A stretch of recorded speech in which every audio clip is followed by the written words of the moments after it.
Are we live? All right, let me get Tony in here. Tony, uh, hey Tony, Yes. can you check to see if we're live? I think we're live. All right. Let's see. We are Ah, live. We're good. Yeah, we're live. yeah, hell yeah! I was having a little technical issue earlier. I couldn't sign into YouTube Live because YouTube wouldn't let me. You know what I blamed that on, Tony? I clicked the Sammy Hagar video by mistake about 10 minutes ago. Ralphus should be here very soon, because he was with us while we were trying to sign in earlier. And boy, it's an action-packed show today. We originally were going to do, hey, let's talk about um, Eat 'em and Smile. That turns 40 years old today. I mean, this week. This week. Yeah. And High and Dry turned 45 years old. But then Tony said it's Bon Scott's birthday, and I'm like, dude, I got to put on my Bon Scott shirt. Look at that, man. Rock Yeah, and man. roll singer, man. High voltage rock and roll, 100% volume, right on. Bon Scott, man. Hell yeah. Hell yeah. My favorite lyricist of all time. Hi, Ralphus. Long time no We're good. see. It's We're been almost, good. been almost, Yeah, yeah. been almost 3 minutes. Yeah, And man. yeah, so I pulled out a bunch of shit to show during the show. Um, I will say, let's see if I can find it here. My very first exposure to Bon Scott was my friend bought this. It was a new album at the time. If you want That's blood, what's on that's what's on my shirt. there, yeah, there you go. I got that shirt too. In the back, does it have Angus? Like right? No, this is a one-sided print. Okay, mine actually has Angus in the back. Oh, Angus laying on the floor. yeah, it has that. Man, I remember seeing that in the record stores and just staring at it, because it was gory. It was just, Yeah, it it's was just badass. it's just But awesome to see. I'll never forget, man, when he first put this record on. I didn't understand Bon Scott. I was like, dude, that guy sounds like an alien. I was young, you know? I was like, I don't know. I mean, it's rocking, but that's a weird voice. And dude, think about it. Who the fuck had a voice like that, you know? And but then, he's become like definitely my top five. I never got to see Bon Scott live. I did a video the other day talking about how David Roth is the greatest frontman ever. Gene Simmons said it. And everybody's like, Bon Scott. And I'm thinking, were you even alive to see Bon Scott? A lot of these people, it's like, I can say I'm a big Elvis fan. Oh, Elvis was the greatest. Oh, Freddie Mercury was the greatest. Oh, Bon Scott was the greatest. But I didn't see any of them live.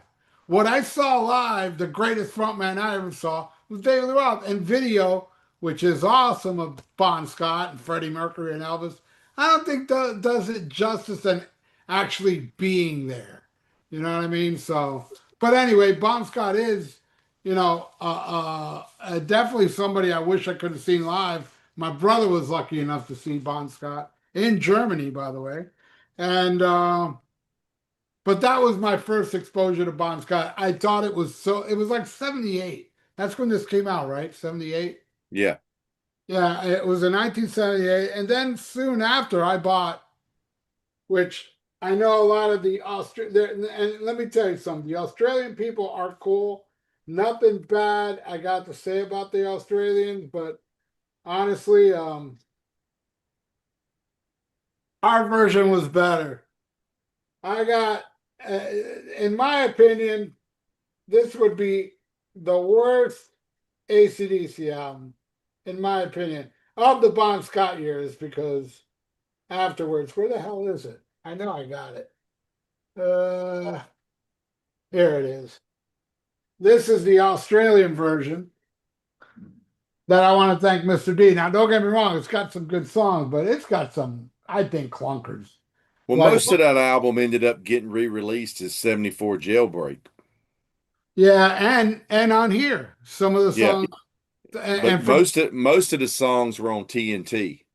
yeah, and I have TNT as well. Yeah. I didn't But bring all mine in. I just brought a few things in. My Let There Be one of my Let There Be Rocks has the disco cover, oh yeah, I've seen that before. but the Right back is the same. The back of the album is the same as the US. I always love those letters, man. When you read those letters that were fan letters and stuff, the one yeah, from the school, and The Bon Scott letter was my favorite. yeah, Yeah, that one's funny. I haven't read that in decades. I should read it again. from Helen. But yeah, there you go. I was a big AC/DC fan. By the time Highway to Hell came out, I know I already had High Voltage, the American version, because of the song TNT. Made me run out and buy it, and then I got Highway to Hell, and then I got like Let There Be Rock and Power Age, but I didn't get Dirty Deeds, so that was released here in the U.S. and the same thing with Jailbreak. You know, all those songs on Jailbreak I never heard before until, and that shit came out like before Flying the Wall, I believe. It was Yeah, it was between like Flickr. 85. Yeah. Yeah. And again, amazing songs on there. Like, we're going to do a top 10 AC/DC song. There's a song that's on that album that made my top 10. And it's not Jailbreak. And I love Jailbreak, though. Jailbreak has two different videos. One where they're, you know, the whole jail thing, and another one they're just playing in a little room. Yeah. And that's some golden shit there. But anyway, enough of me. You guys talk about Bond.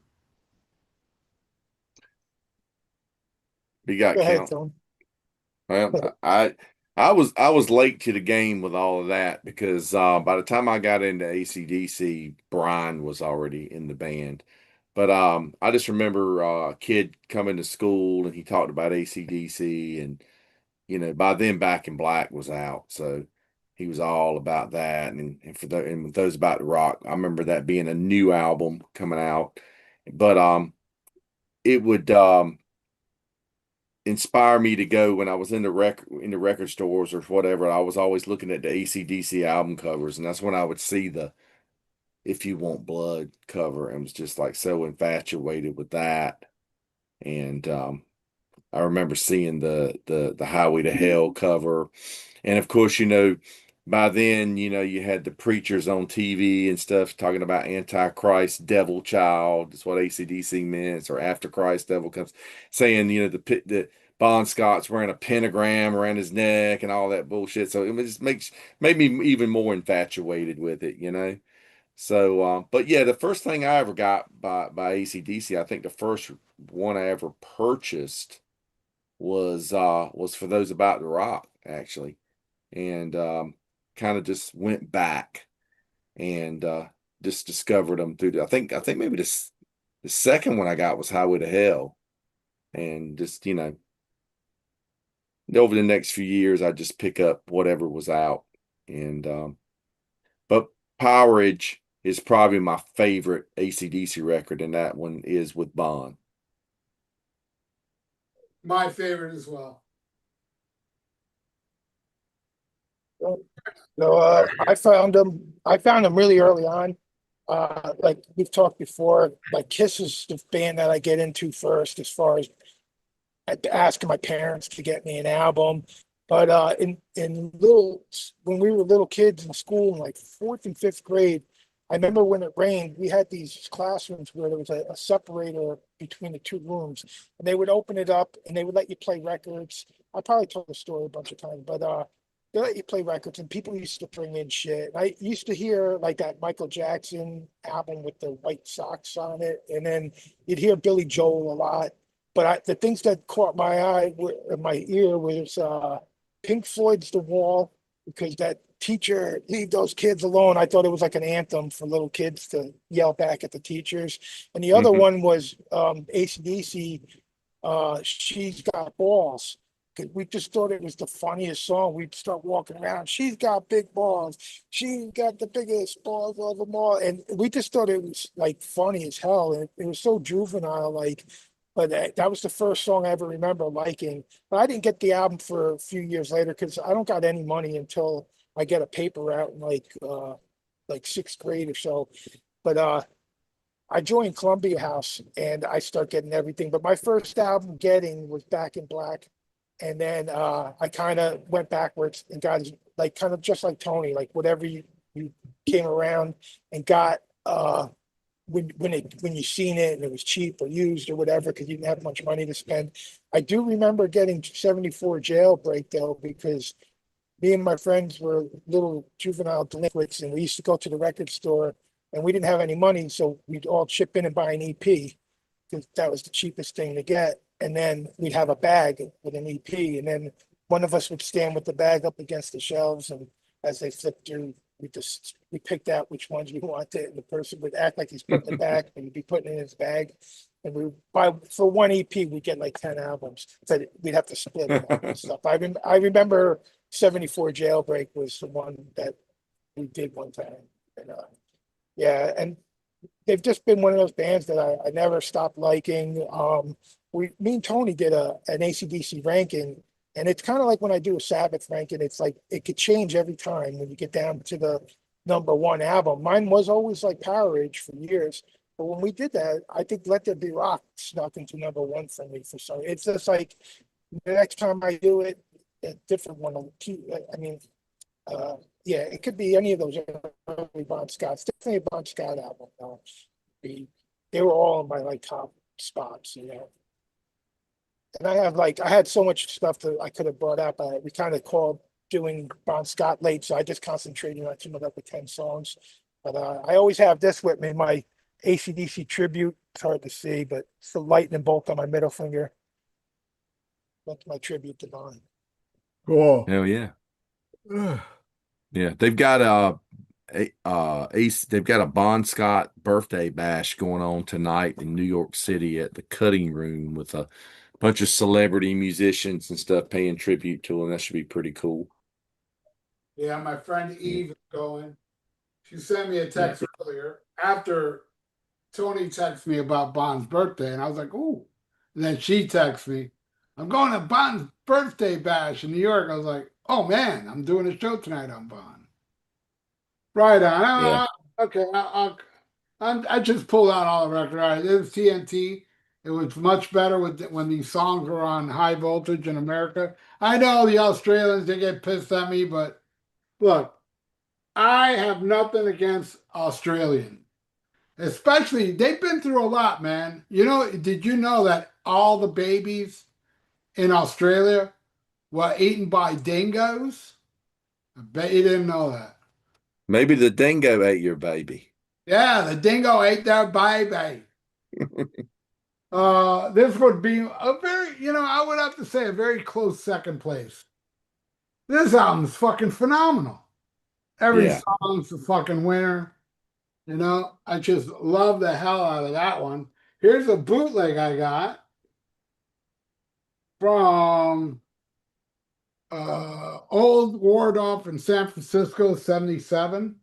And what's really cool about this has Kicked in the Teeth live, which is rare. And Up to My Neck and You's on here. I mean, not the best sounding audio, but it's all right. All right, I got that one too.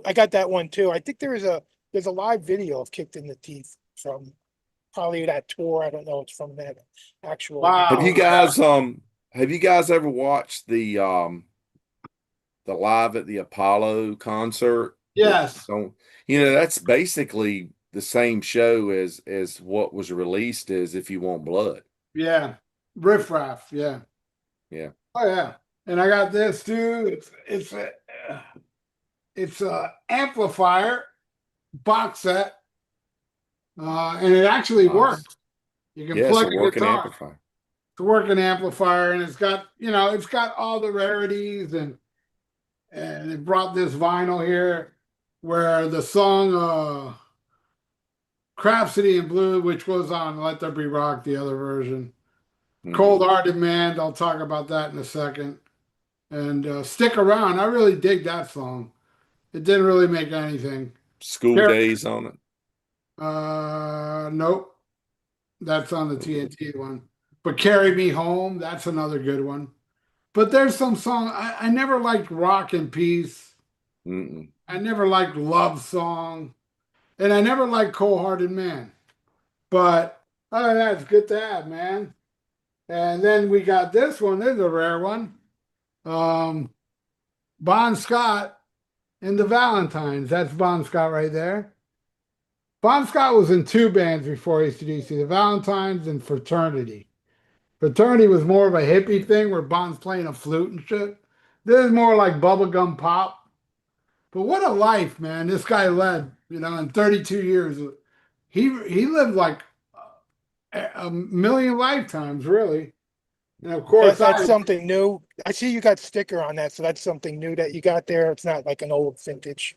no, this is a It's bootleg. like, oh, bootleg. Okay, I thought it was like an old album because I never see any of the vinyl actually. No, it's something Okay. repackaged, but it sounds Yeah. great. I Yeah, mean, that's the cool. quality is amazing. This is amazing. This may be the heaviest one. Let There Be Rock, which again, I know Rock and Peace was on the other version. Now I got two versions of my favorite one. One has a Cold Hearted Man. Yeah. And man, I freaked out when I bought that. I was like, oh man, I never heard this song before. And I did trick myself into liking it because it was so rare to my ears. But, in the long run, eh. And again, I have to say, this is better. I think the Rock and Peace was on this. This is better than the Australian version. You know, Yeah. that, the cover is okay. I mean, it matches the music more than that because that version looks like it's a new wave album. Because there were new wave bands that used to have those little blocks on the eyes back then. But it was done by hypnosis. Yeah. Yeah, they got a My lot of shitty album covers, and we're going to be talking about one in a little while.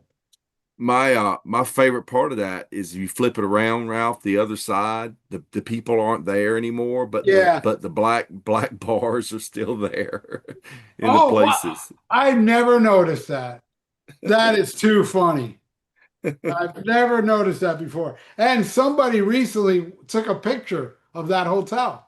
Yeah. And the hotel looks identical except like this stairway thing ain't there no more. But everything else looks identical to how it looked there. I don't know where it was taken, but yeah, this looks like a fucking new wave band album, Missing Persons or some shit, you know? Yep. But yeah, and then I got some bootlegs. This one is fucking awesome. It's a double CD called Oops. I got other bootlegs in here, Now scratched. burn CDs, but this was from the Oh Boy label. And it's two concerts. Now, the first one on disc one is a later Highway to Hell. Sounds amazing, but the second disc, man, is like a real early show where they do Soul Stripper. They do a bunch of that really early weird shit. And, it's got Problem Child. Starts, it's amazing. This is a really cool bootleg. Then I got this one here, which is interesting. This one was in let me see. In Maryland, 1979. On this one, Bon Scott gets in a fight with a security guard. And there's this big fight going on in between a song. And then we got this one that was previously released as, I think it was like Atlantic Records 77 or something like that. You Yeah. know what I'm Yeah. talking about? Promo album. Yeah. Yeah, this is it. This is it. Yeah, they And gave you that. They gave you that in that bonfire box set. I didn't bring that in here. You remember that's that? Do you right. have that? Yeah, that's right. I Yeah, the forgot. bonfire ACDC. That's it. It's in live in Atlantic Studios is in there. I have the record of that as well. Yeah, pretty It's cool. weird how they added Back in Black to this. Yeah, that was so weird. They The could have thing put. is, okay, it's a dedication to Bon Scott, but if you add Black in here, it's gonna count as another sale for Back in Black. you know. Yeah. So that's another reason. Of course, I got the tin can version of Let There Be Rock. When this movie came out in the theater, I went to the movies on Saturday. I saw 3 showings. I sat there all fucking day. This is before I had a VCR. I soaked it in. Man, I That bought it. that's so awesome to see Yeah, that in I the bought theater it. when it was released. It's unbelievable. I bought that on Then VHS before I even owned a VCR, and this, it was in the big clamshell I still yeah, have VHS, yeah, you that. know. I have And that clamshell box still. yeah. I sold mine like years ago, man. But yeah, it was. I remember it was expensive too. It was like $30 or something when I bought it. You know. I And this consider one, that the greatest single like recorded show like ever to me. I think the way Angus is just running around nonstop like a fucking athlete, he steals the show and it's just unbelievable performance. One of the greatest of all time. the I would thing, buy tapes before I owned a VCR, and I had to go to friends' houses that had VCRs to watch them. Oh, the struggle. there's a part in Let There Be Rock during Sin City, like when he goes into the third verse. Angus does this fucking move where he's like really, really fucking twisting his body back and forth. Like, he always running back and forth, but this one he's like jumping up and down. It's insanity, man. It's insanity. This is a really good compilation that brings a lot of the old videos on here. Like, Yeah, Hmm. I got that too. and I That's got great. backtrack. Oh yeah, Family Jewels. yeah, Yeah, Family Jewels. And great then I title. got then this is the last thing I'm gonna show. They didn't call it Big Balls. This is a box set of all the crappy Australian versions. Yeah, the power. This is a Let There Be Rock cover from Australia. This is TNT, High Voltage. Heaven and Hell was a little different and had Yeah. fire and shit. And then, of course, Dirty Deeds. Yeah. Um, Not as You good know, as those are different. Some of those albums are different mixes too. And when you listen to them, they don't Power sound the Age. same as, yeah, Power Age. Powerage is different. Yeah, for Power. sure. For example, What's Next to the Moon doesn't have a guitar solo. It's Mm, like da na na na yep. na, just a drum. Where Hmm. the version we know it has a guitar solo, and Down Payment Blues ends differently. Yep. It's great shit to have, man. It's really good Hmm. shit to have. I love me some AC/DC, my favorite bands ever. I can never get enough of that band. I just wish I could have seen Bon live, man. If he Yeah, could it would have have been lived nice. just one more year, Bon could have lived. I could have seen him, because I saw him Yeah. in 80, 81 on the For Those About to Rock tour. Yeah. But yeah, what a drag. Bon Scott to me was like the ultimate pirate. And you hear weird things about Bon, how he was as a person. Like people said he was like kind of reserved and kind of a neat freak. And it's like, wow, you would never think that he would be a neat freak. You know, crazy. But anyway, Yeah. hey, who's in the penis gallery? Can you guys see? Lots of people. We got a lot of people here. Ovi's here with us. Of course, uh we got Al with us, of course, and a lot of people here. But everybody's just talking about their favorite albums and what their favorite songs are and stuff. And yeah, just just rolling through. We got Glad a top, everybody's with us. we got a top 10. Yep. Each one. Yep. Each one of us got a top 10 here. So So why you don't we want, go three at a time? okay. Whoever wants to go first. We'll go Ralph. Yeah, go, All Ralph. right. I'm a little nervous. So. All right, but I just gotta say, like, we kind of came up with adding a Bon Scott part into this like really late. So I didn't have much time to think about this. And I didn't go start listening to Bon Scott albums and try to figure out like which are my top 10. I never thought of it, but you just look through the song titles and go, okay, this one, this one, this one. And before you know it, you got 10. So I don't really have them in like perfect order, or I don't have them in any order, but I could pick a number one at the end. But I'll go my number 10, Walk All Over You. Just fucking classic anthem.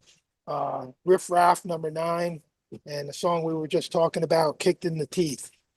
I just think they're great, and you don't hear them constantly all the time, but a lot of the songs off that Let There Be Rock movie, that VHS back in the day, I played the hell out of that. So those songs from that end up being a lot of my favorite songs too, just because they were on that, and that's what I listened to. And I loved you know, If You Want Blood. I used to play that. I played that as much as I played Unleashed in the East back in the day. They were both like two of those great single live albums. They weren't double live albums, just single albums that I would put on constantly.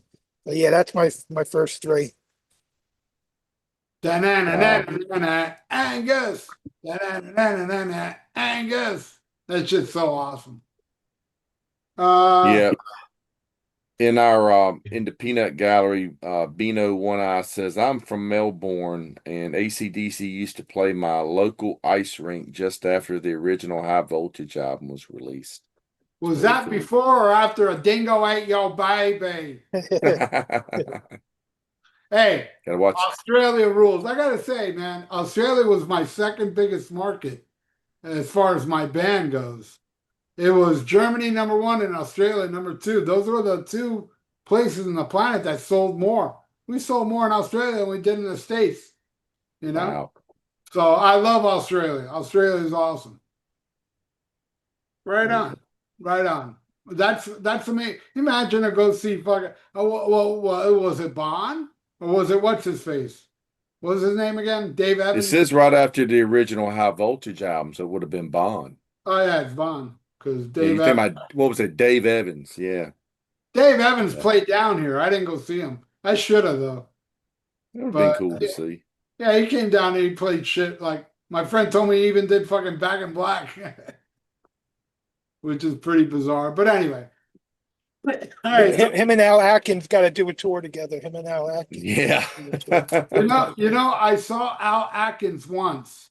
There was a festival in Tampa called the Sun and Steel Fest, 2001 or something. It was Al Atkins and Dennis Stratton together. Wow. How cool is that? They played together? Yeah. Yep. They did Transylvania Family Opera and Victim of Changes. Wow. Yeah, they threw in a lot of Priest and Early Maiden. Yeah. early Cool. Maiden. Right. All right, Tony, I'm extremely nervous. So let me All right. chill a little bit. You go first 3 before I go into my top 10 that I'm very nervous All right. about. My first three. Number 10 for me is gonna be kind of a signature ride out song for Bond is Ride On. And of course it's off of the Dirty Deeds. That's my Australian Dirty Deeds, and it is on there, and it was on the US version. I think it was on the Who Made Who soundtrack. I think that was the only Bond song that was on. It was on that because one. I just did a track by track with Who Made Who, and I was like, oh yeah, Right On was on here. And from Powerage is going to be my number 9. It's Kicked into Teeth. Love that two-faced woman with two-faced lies and all that, man. Just crazy song. And that's going to stay on this album for number 8 is Sin City. Always love Sin City. Just such a kick-ass riff in that one. Cool, just a cool song. First 3. All right, here I go. Ooh, I'm nervous. Wait, hold on. My fly open? All right, I feel better now. My fly's open so I can relax. All right, now That's it, man. I feel liberated. Yeah. When I do the YouTube channel, I make sure to put on my boxers, because usually, I just sit here with my fly open and my ding dong hanging out. Seriously. Yeah. Free balling. Yeah. Anyway, I'm not that comfortable, but I'm comfortable enough. All right. At number 10, I got to go with Riff Raff. Riff Raff is a fucking monster of a song. It's one of the first songs I got into because, like I was telling you earlier, I thought If You Want Blood was so weird, but then I recorded it on cassette back then. And you remember back in the day? Well, I don't know if you guys, you're old enough. back in the day when you would record something on cassette, the record companies would be pissed, saying, home taping's killing the music business. I'm a fucking poor kid, man. And I recorded it on Sertron. Remember fucking Sertron Oh cassette? yeah, man. You could get a 3-pack for like $2. Yeah, it was like $1.50. It was a buck and a Yeah. half for 3 tapes, and you'd be lucky if one of those tapes would make a year. They were horrible, but hey, Do you remember the thing on the Venom albums that said home taping is killing music, so is Venom. that's classic. But yeah, all right. So Riff Raff at number 9, Walk All Over You. That song fucking rips, man. My favorite line in that song was when he goes, "You're looking so good under me." The way he delivers that shit, there's just something so real and organic about Bon Scott. It was like the real deal. Like it's like Lemmy. That's the best way I can put it. Bon Scott and Lemmy were like a class of their own. They were two individuals that were like pirates. They really did live that lifestyle. And Bon, man, yeah, you can hear it through the music. All right, at number 8, here's the dark one. You Ain't Got a Hole on Me from Jailbreak. Was it High Voltage? Yeah, it was on the Australian version of High Voltage, and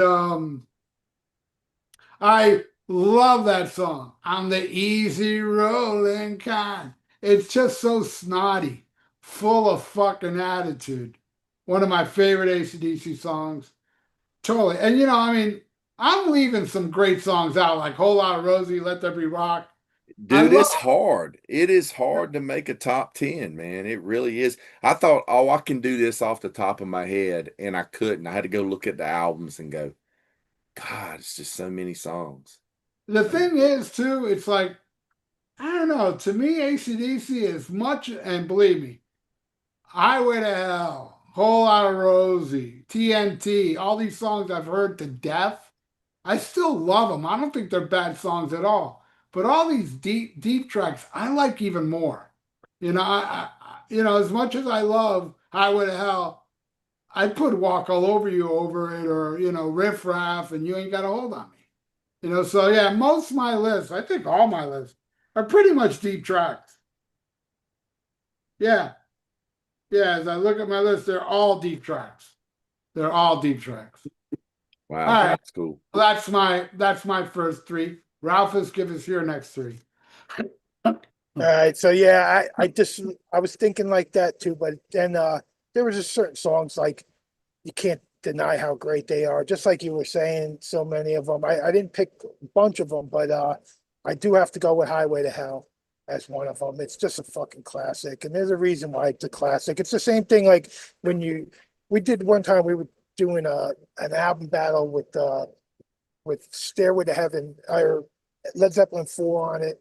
And I remember I had Black Dog over Stairway to Heaven. And after the episode, I was thinking about it. I'm like, how the fuck could I put that? Like, no matter how played it out it is, you can't put it over Stairway to Heaven, or Rock and Roll. Or, yeah, Stairway or Black Dog would.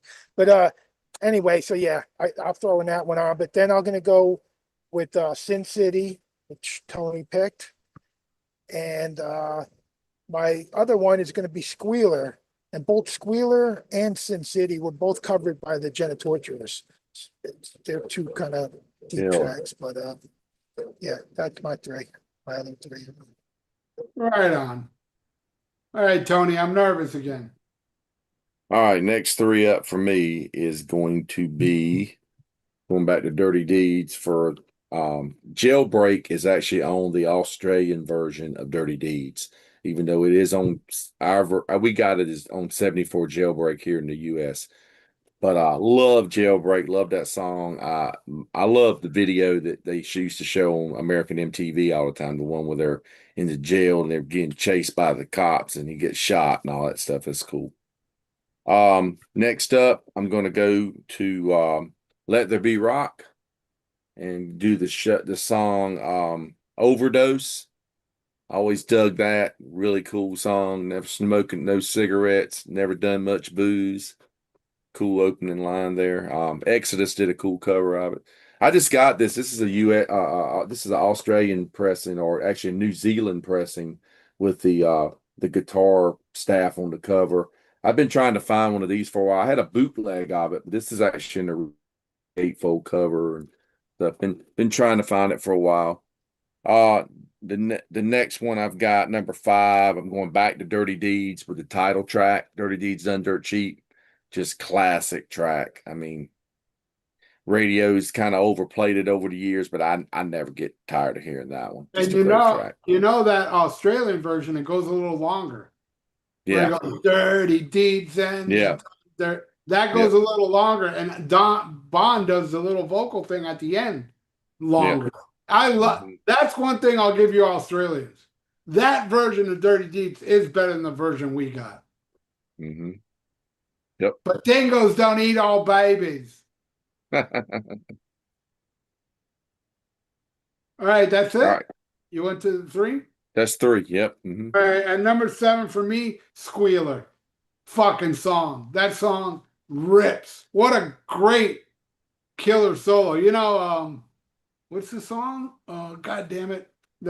Soul Stripper. It's kind of like Squealer. But I love Squealer. Squealer's one of my favorites off of, actually my second favorite off of that. And I'm telling you, man, like Love at First Feel, that would be a close number 11 for me, And also A Long Way to the Top. Those didn't make my list, but they're right there, man. All right, so Squealer. At number 6, Bad Boy Boogie. That song, just the opening line is so badass. On the day I was born, the rain fell down. There was trouble brewing in my hometown. And then when he goes, you say up, I say down. It's just brilliant. I mean, Bon Scott was like no other. And it offends me when people go, oh, Bon Scott is shithouse poet. There was nothing shit about fucking Bon Scott, The guy was a fucking rock and roll poet that lived it, So fuck you. Fuck you and fuck Lou Reed. All right, and number 5, oh, if you, for me, there are 2 AC/DC songs I play when I'm going through fucked up heartache. When chick like fucks me over, Ride On is number 1. Ride On is like that's the song that it's depressing, but it's like you gotta ride on. When a woman gets you down, ride on. Brilliant song, and it's probably that and Love Song are the only mellow songs that AC/DC ever did. And am I done? Yep, that's your Yeah, list. I am done. All right, Hmm. Ralph, number 4. Right. So yeah, I didn't have Ride on mine just because it wasn't like a power track, but it is a fucking classic. There's no songs I skip when I listen to any album. Like there might be songs that aren't as great or whatever, but if I put on any of those old Bon Scott albums, I'm not skipping any songs. So all right, I'm gonna go with Problem Child. It's I Was a Problem Child, so just a great fucking song, great title, perfect for AC/DC with a guy, a kid in a school outfit running around going crazy with as like a little devil. And Live Wire, just another great live song that they would do, and just a classic. And I did pick It's a Long Way to the Top. If you want to rock and roll, I couldn't leave it out. So yeah, that's my other 3. I got one left. And let me tell you, man, the lyrics are A Long Way to the Top. If you're in a touring band, which I was for a little while, everything in that song is 100% true. Yep. I mean, he E- nailed it. every time Twisted Sister ever played live, they had that as the opening right before they came on stage. And now I guess Metallica does it. I heard recently. Now they adopted that song too. And I also tell you, Problem Child, my favorite part in Problem Child is the part where Bon Scott goes, I'm a problem child. And he goes, hey! I don't know. I just love that. It's like, hey! Like, I am a problem child. Just that little second of him going, that's just fucking amazing. It's look, I'm a big It's so perfect for them. It's perfect song for them. It's like it was meant to be for them, you know. they are the ultimate rock and roll band, if you ask me. The ultimate. They're my favorite hard rock band. Like when you put the categories and stuff, AC/DC is my number one, and Kiss and Deep Purple are right there with them. But AC/DC is my number one hard rock. Right on. All right, Tony. Okay, next up, we're at number 4 here. So going to the Highway to Hell. It's the Australian Fire cover of that. And the track I'm picking is Walk All Over You. I always think of that scene from Let There Be Rock movie with Phil Rudd in the car. Yeah. And that's what's playing, when I hear that track. Yeah, really cool track, very powerful track. Going back to Powerage for number 2 and Riff Raff. And I could actually say, honestly, my favorite version of Riff Raff is what's on the live album on Let There Be Rock. Yeah, Just yeah, love how it opens the album. I agree. Great track.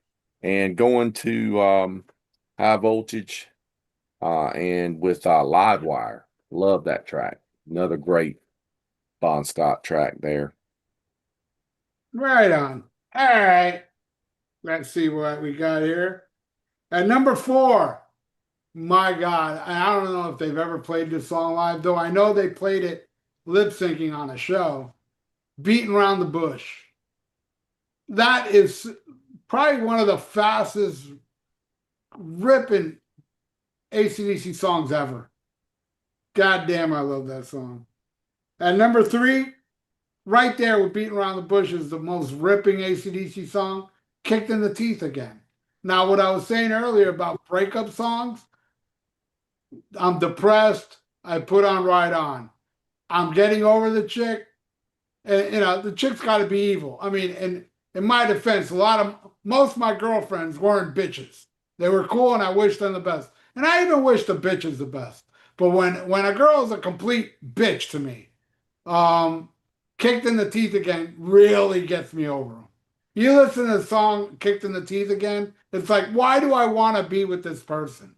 You know what I mean? And it helps me. Music soothes my soul. What music does for me, it's like therapy. Honestly, if it wasn't for music, I'd hurt you. Bad Nashville Poor man's Pussy. therapy. Nashville Pussy did a good cover of Kicked in the Teeth.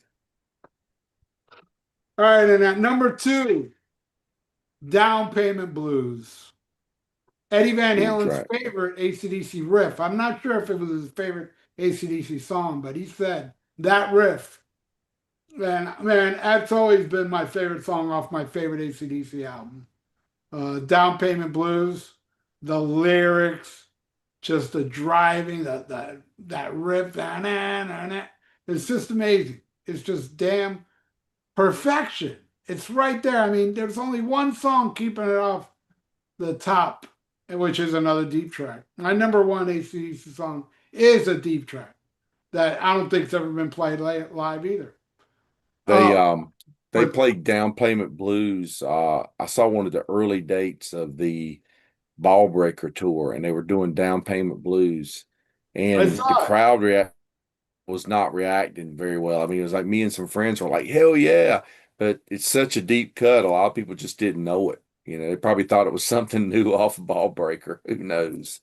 I saw that as well, man. I was shocked they played it. I was shocked. So there you go. What's your number 1, Ralphus? All right. My number 1 is Hell Ain't a Bad Place to Be. I love the title. I love that song. It's a fucking classic.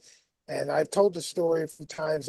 And I never actually checked to make sure because I was tripping at AC/DC when they played Giant Stadium with Brian Johnson, of course, singing, and Anvil was opening. But I was tripping balls, and everybody bought these red horns that glow. And I think you had them, Ralph, and I have a pair of them. I have that say my AC/DC. pair right there. Yeah. Yeah, and the whole stadium went dark and they did like Hell's Bells and Hell Ain't a Bad Place to Be. In my head, that's how it was. I could be wrong, but that's how I always remember it. And it was one of my favorite concert moments of all time. It was all dark and all you seen was these horns. And it was like, it just felt like you were in hell. And it was like, Hell Ain't a Bad Place to Be. It was fucking perfect. And one of my favorite moments of that show.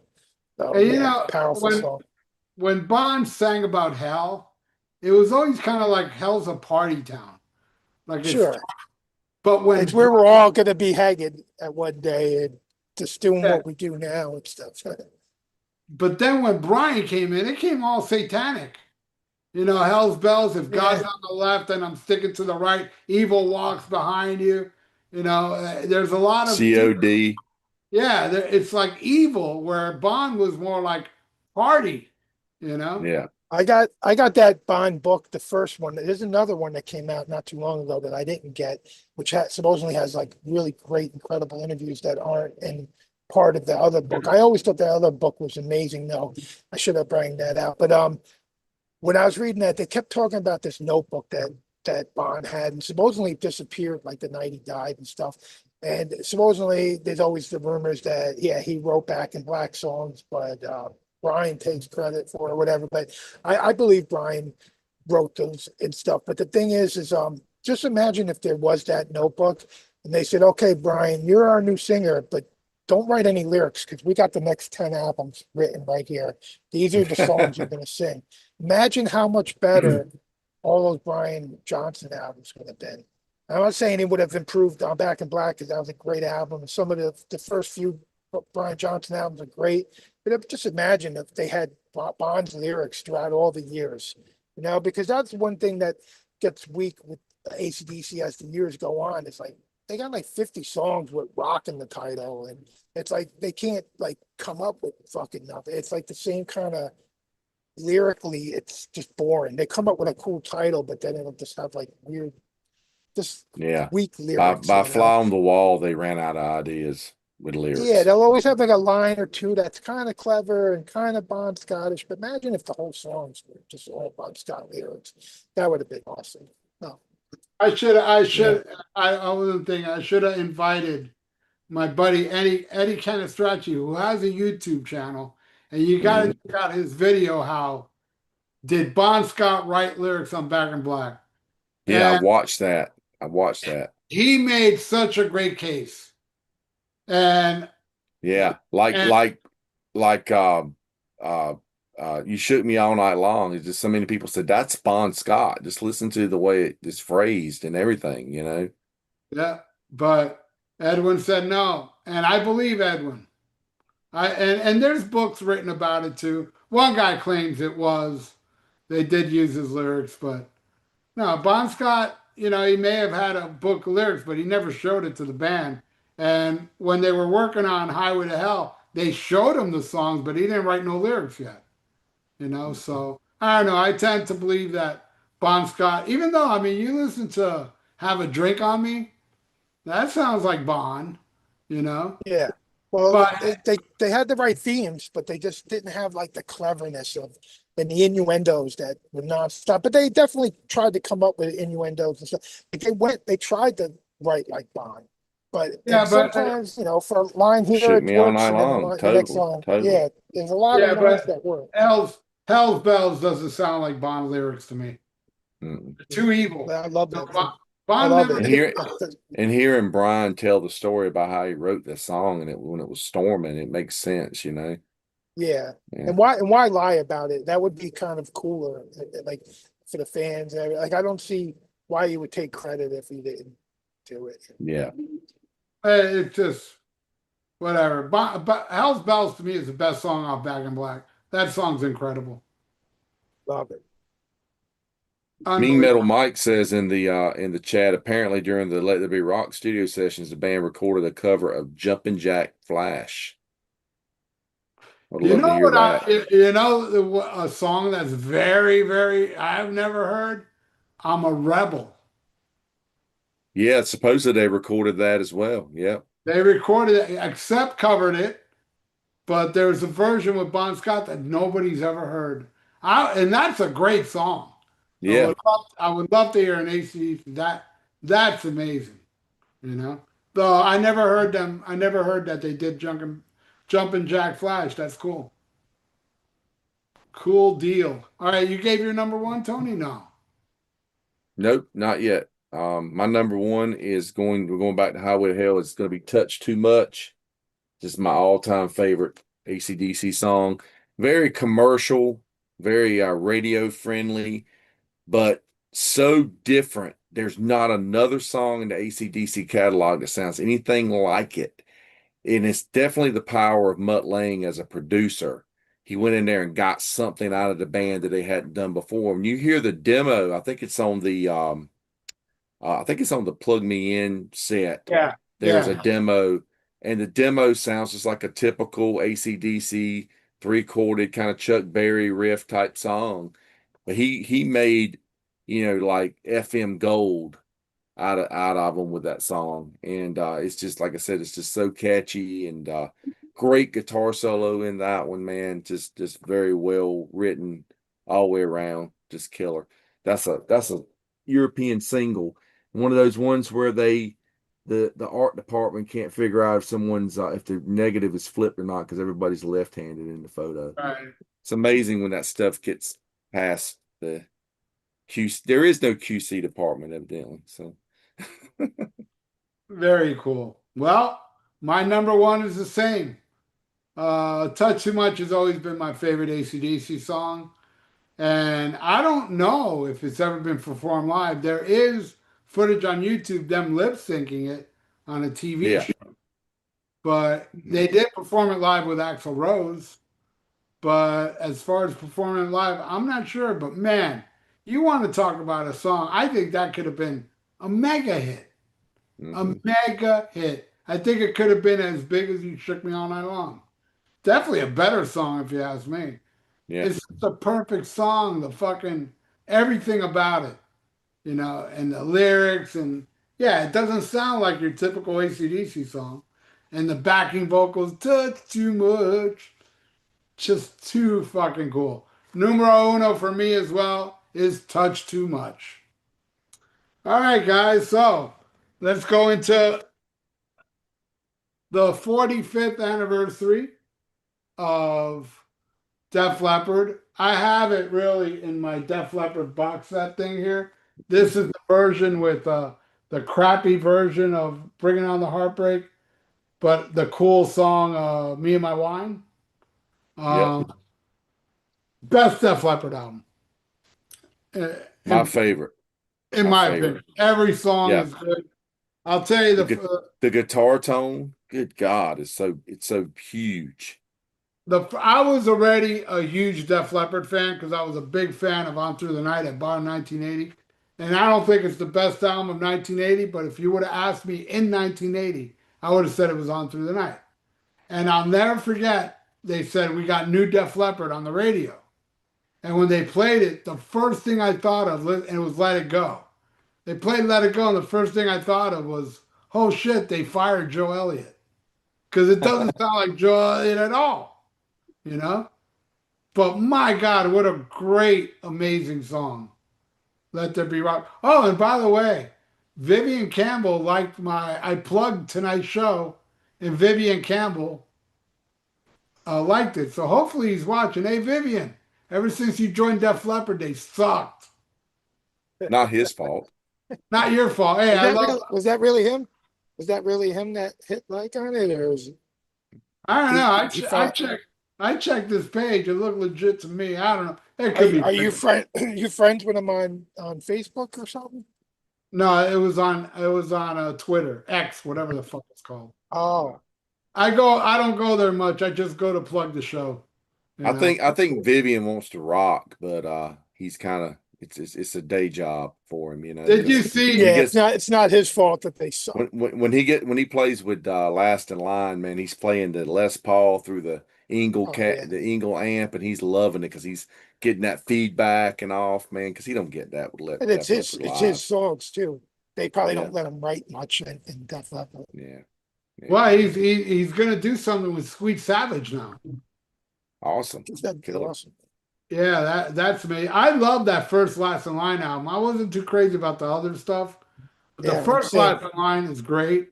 I Yeah. loved I loved Last in Line and Holy Diver. Amazing albums, you know? Hmm. Now, Great now stuff. Andy Freeman is out. He's out of that.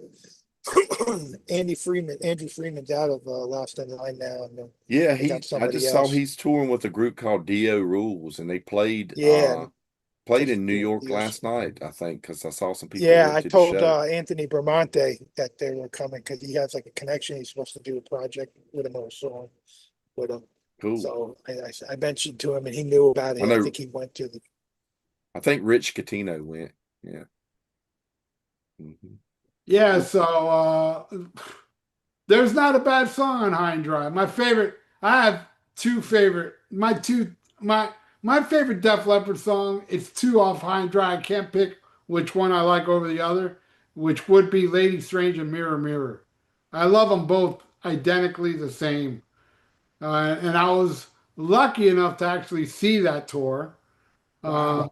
it was Ozzy Osbourne's Blizzard of Oz with High and Dry, Def Leppard, and you know that infamous picture of Ozzy and Def Leppard together with Randy Rhoads and shit? That was backstage at the show I saw.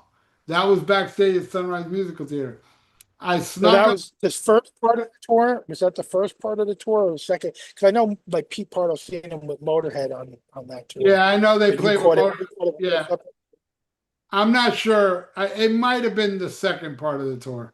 I think Motorhead started the tour and then Def Leppard, but Def and Yeah, I was I never heard anybody say that they seen Def Leppard open on that tour.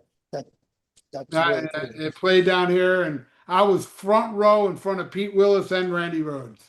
And I didn't, because I was seriously, I loved Ozzy, I loved the Blizzard of Oz album, but I went for Def Leppard, really. And when I walked out of the show, I was like, yeah, Ozzy was better, but Def Leppard was amazing. But I didn't realize how good Randy Rhoads was till that night. I mean, I was blown away by his solo on Mr. Crowley before I saw the concert. I knew he was good, but I didn't know he was that good. I mean, I'm smack in front of him.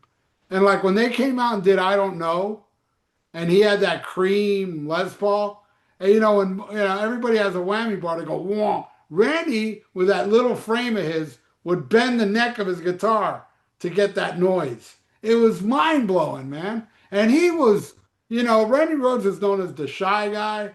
No, man, he was wild on stage. At least he was that night. And I don't know if you saw this. Somebody pointed out the fact that there is a Pro Shot Randy Rhoads show with Ozzy, because they showed it on the big screen at the final Ozzy show. They showed a clips of it. I forgot where it was though. I think it was Largo or Meadowlands. I can't remember. But Yeah. Yeah. man, would I love to Maybe see it. Jack will release it one day. It was the Diary of a Madman tour, Pro Shot. How badass is that? You know. But anyway, it's not about Randy Rhoads or Ozzy. It was Def Leppard, and Def Leppard ruled that night. They were fucking awesome. They did, as far as I remember, they did Let It Go. They did Wasted, Rock Brigade, It Could Be You, Lady Strange, High and Dry. I don't think they did Bringing On the Heartbreak that night. I guess they didn't want to do a ballad. But it ripped. They opened up with On Through the Night. I remember that. And yeah, Def Leppard, High and Dry. Amazing freaking album. Oh yeah, man. One of definitely my favorite from Def Leppard. My favorite two tracks on here would definitely be Let It Go and Lady Strange. Man, just the way it kicks in with Let It Go is just an amazing track. And you've got that live, Ralph. I think you've got that live Yeah. the album that came out in the box set or whatever. And there's a couple of the songs you get to hear them in the primitive form before they actually got recorded for this album. Like Lady Strange has got a different arrangement and stuff. There you go. Yeah, that one. Yeah. But yeah, strange album cover. I always thought it was really strange. I like I think Joe said in an interview that every once in a while he'll run into somebody and say, "I was one of the bald guys on the album cover." You know, there's my Bringing on the Heartbreak 12-inch single there for that. It's got Me and My Wine was the B-side to it, and You Got Me Running. And this then I think it was 1984 they did the remix version and they added the new version of Bringing on the Heartbreak and Me and My Wine. There's Japanese copy of that, and it's a little different looking. It's the black and white photos of the bald dudes are purple tinted on this. And then there's a 12-inch single from that for the remix of Bringing on a Heartbreak with Me and My Wine on the B side of that. And I don't know if you guys are familiar. These little mini album sleeves that came out in Japan, they're the super high media. This is the original mix of the album, done like that on CD. Man, this is probably the best sounding version of it I've got. It Really? really, really sounds good. Yeah, there's super high media CDs from Japan. Yeah, just really, really good sounding recording here. But yeah, just a great man. They played here on that tour. I was too young to go, but I have friends that went and they opened for Blackfoot here in North Carolina. I remember when Pyromania was brand new, they were opening for Billy Squire. Hmm. And then they became so huge Yeah. that they ended up doing a headline. I saw the headline. I'll never forget. I saw them headline on the Pyromania tour, and Joe said, "Oh, this goes out to Billy Squire," and he played "Billy's Got a Gun," and I was like, "Well, you're not opening for Billy Squire no more, you know." But yeah, yeah, that's cool. That's cool. That CD is cool, man. Yeah, Right. I picked Oh, that up. I picked it up in a used store last year. It wasn't really expensive either. But I was like, when I remember popping it in when I got in the car to say, "Oh, I'll see what it sounds like." It's like, wow, because I think the CD I had in it before, I had it cranked, and this one was like super loud, man. But yeah, it's like having a concert in your car. Yeah. Nice. What'd you think, so Robert? so before we were talking about the Dirty Deeds album cover, and I said we'll be talking about another shitty album cover by Mass Hypnosis. Fucking fucking this album cover. I can't imagine like sitting around with like the guys in the band and be like, yo, I got this idea. I know it's not even their idea. They're just labels picking a fucking Hypnosis fucking cover because it's a cool hip thing to do.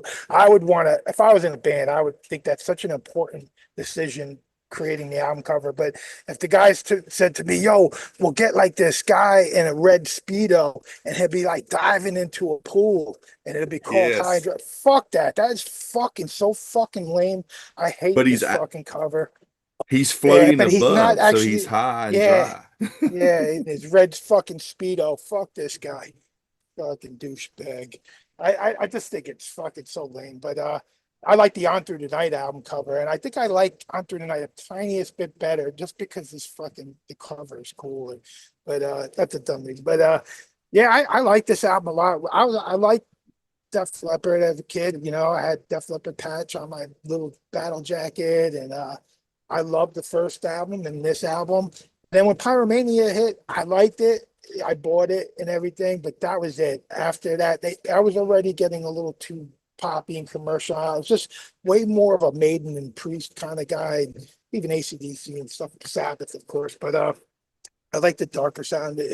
But these first two albums are just fun party albums to me. I like Let It Go, the way the album starts off. But the song High and Dry, the title track, to me, is such a great drinking song.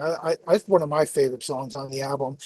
And I like the song On Through the Night. I thought it was weird. It's kind of like House of the Holy being on Physical Graffiti. Like, why isn't this song on the debut? You know, but that's just how it works. You'd think they would switch the title if it's going to go on the second album, though. But just a weird thing. I don't know what the story is behind that. But my favorite song on the album, I think it's maybe their most metal song they ever did, was No, No, No, the way they closed the album.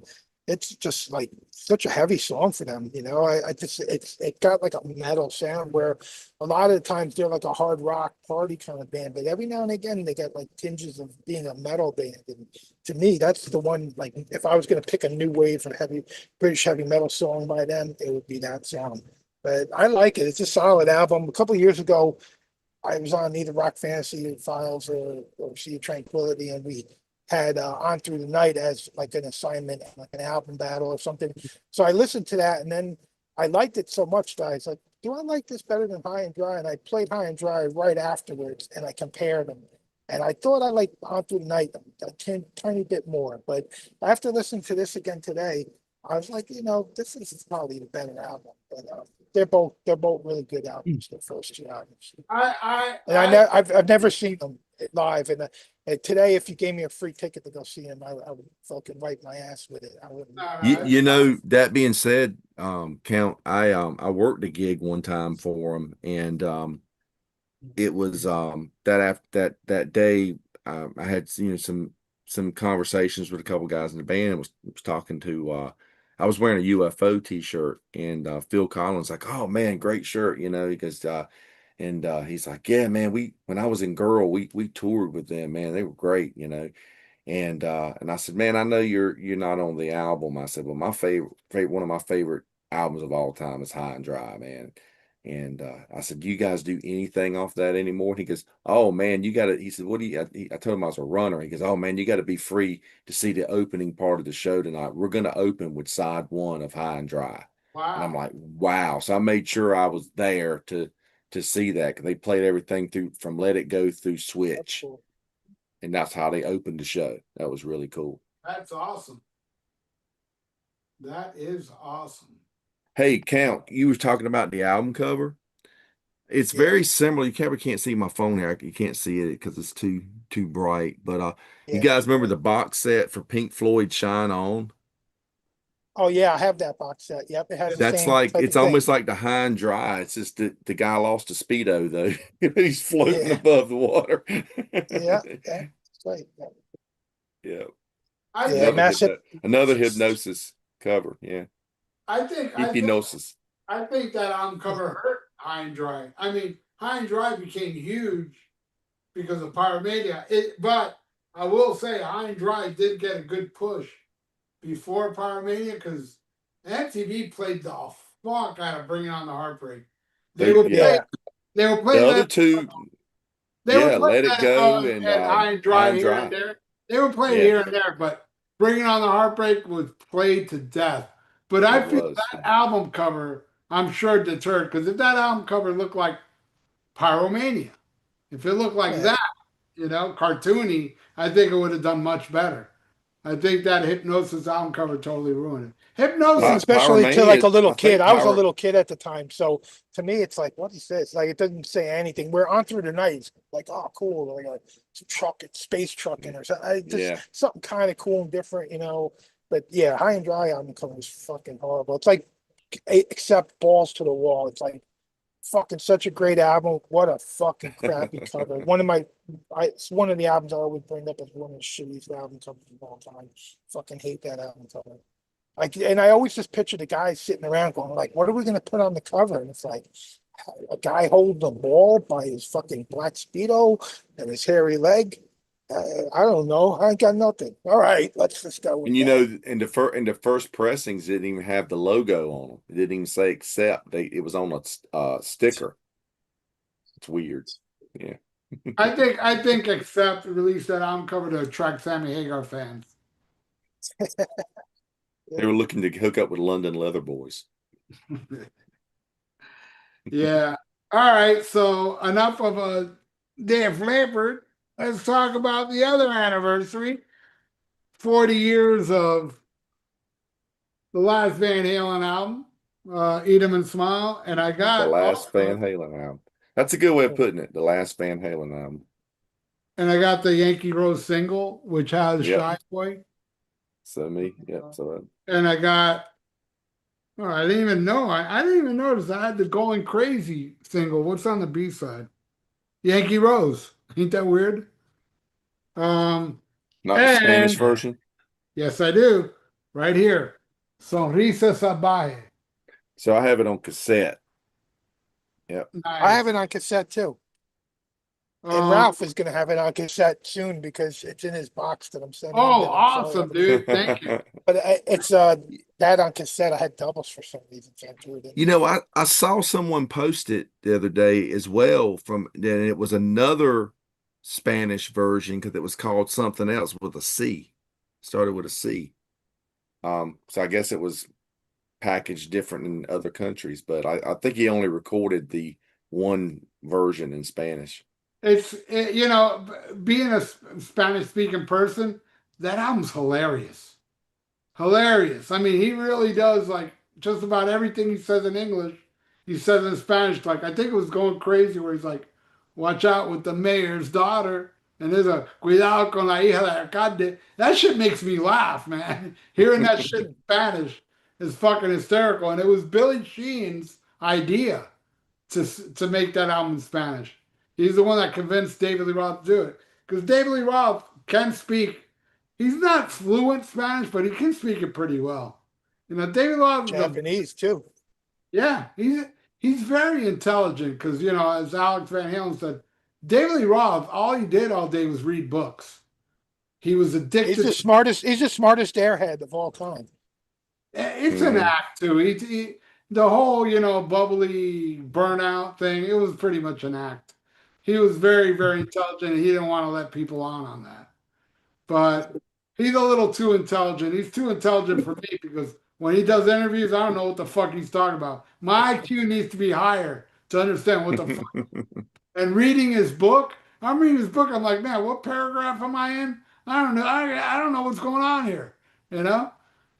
You He's know, talking about his book, I loved his book because the entire time I read it in his voice. I heard his voice because you have to read it in his voice because that's the way it was written. But I know Henry Rollins had a lot to do with getting his book out and everything. And Yeah. he said it was like 1,000 pages at one point, and they were like had to like 'cause he would just go from thing to thing to thing where it'd be like he would go off the rails to something else, but that would be 10 pages, and then go back to what he fucking originally was. So they had to like edit out all these fucking sidetracks that he did, you know. And I love that book. It was just a fun. I haven't read it in 20 years, but I just remember it being like a fun read because I felt like I was listening to an audio book as I'm reading it, you know. It's fucking great. Henry Rollins had the funniest story when he met David Lee Roth. He Oh said yeah. he was in an art gallery and David Lee Roth had his hair, you know, in a hat and with a trench coat. And he sees Henry Rollins and he goes, Black Flag. And Henry Rollins, hey, what's up? He goes, pleased to meet you, Diamond, David Lee Roth. And Henry Rollins like, whoa! Like he goes, dude, you don't understand. I'm a big fan of Van Halen. And then David Roth opens his jacket and he's got beer. He's like, Yeah, you want a beer? And Henry Rollins, you know, he's straight edge. He don't drink or anything. He goes, no, man, no, it's okay. I don't want to drink. He goes, what's wrong, man? You got school tomorrow? Yeah, it's fucking awesome. That's so Dave. It's so fucking Dave. I love that shit. But oh, yeah. what a show! What a show! You guys saw that tour? Yeah, I saw the first date of the tour in Hampton, Virginia. Sure did.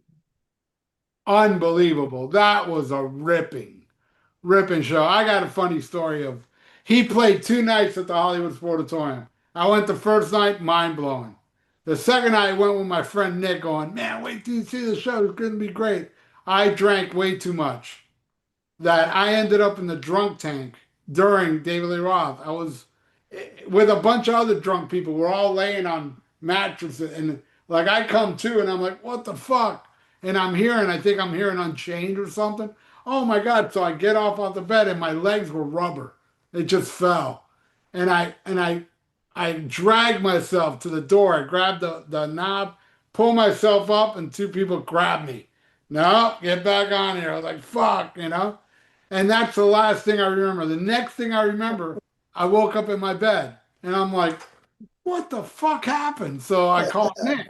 I call Nick and I go, Nick, what happened, dude? I mean, I remember being in a drunk tank, and that's the last thing I remember. He goes, dude, when I walked out of the show, it was pouring rain, and you were laying on the hood of my car. And there's a sportatorium, this big mud puddle, and somehow I found the car. And he said on the way home, he got a flat tire. And he got out of the car, changed the flat tire. The whole time I'm passed out. And then right when I get to my house, he's like, "Hey, you're home," and you just got out of the car and went in the house. So I didn't get to see the Did, second night, but thank God he played two shows. did you Wow. have that story for the Rock and Metal podcast when we were doing No, concert stories? no, I Well, you didn't. better remember that for part two. Keep Yeah, that there one for will. part Yeah, yeah, and there will be a part two. People are looking forward to part two. We'll get it done, but don't get too drunk, Ralph. Drink Yeah, just the yeah. beer. Well, that's part of the spirit of the whole show is getting blacked out and not making any sense. But I had a good Van Halen story. I don't think I got to it because I didn't rewatch that episode. But I have a good Van Halen story where my friend got he fell on the person in front of us and everything. I'll save it for that. But it was when they reunited in 2007. Right on. Yeah, So it was such a great show, man. I remember that show. It was just, I mean, he had a good mix of stuff from the Eat 'Em and Smile album and classic Van Halen tracks, because Van Halen sure weren't playing classic Van Halen tracks anymore. And yeah, I mean, the band was just top notch. I mean, he went all out. I mean, that's just a whole band of virtuosos there, man. You know, Van Halen wanted Billy Sheehan to join their band at one time, back in the day. And yeah, just great show. I remember going, it was the first day of the tour. I went with my friend Beth, and I just remember the show was over, and I go out to the parking lot and I sit on the hood of her car and I watched every car pull out of the lot. And I'm just like, where the hell is she at? And she comes pulling, the car pulls up, she jumps out, she's like, she had left with some people, and she's like, come on, we're gonna go. We've been hanging out with Cinderella at the hotel because Cinderella opened. And we're gonna go to the Sheraton to meet David Lee Roth. So we jump in the car and we go to the Sheraton, and we waited for maybe 30, 40 minutes. They're like, nah, Roth isn't coming. There's like a big backstage party and stuff. So we went back to the whatever Holiday Inn, Ramada Inn, or something, wherever it was, some cheap place that Cinderella could afford to stay, and hung out with Cinderella. And they were like the first like real rock band I ever really met and stuff. But and I told Jeff LaBar from Cinderella that story once, and he told me that that was his first time playing in an arena, because that was the first day of the tour, and they had been doing clubs and stuff like that, but that was his first arena show that he ever got to play. What But what year are we talking? That's it, 1980, 1986? it was August 1986. Yeah. Yep. So many great songs on this record too. I mean, God, man, that Yankee Rose is just such a classic. Shy Boy, of course, is a cover of a Talis song, but I always liked Ladies Night in Buffalo. That was a cool one. I always loved Tobacco Road, Elephant Gun's cool. I mean, it's a cool record. I mean, it's what you would expect from David Lee Roth. He never topped it to me because Skyscraper was just too poppy. Um, for my liking. But I mean, God, man, he came out on the big. Remember he had the surfboard. He was on the surfboard, and he came out and he had that ginormous microphone that he was bouncing around on. It was kind of getting silly, but it was a show because he's like the greatest front man of all time. And yeah, they had, if I remember right, they had the biggest conglomerate of par 64 light cans ever assembled for a light show.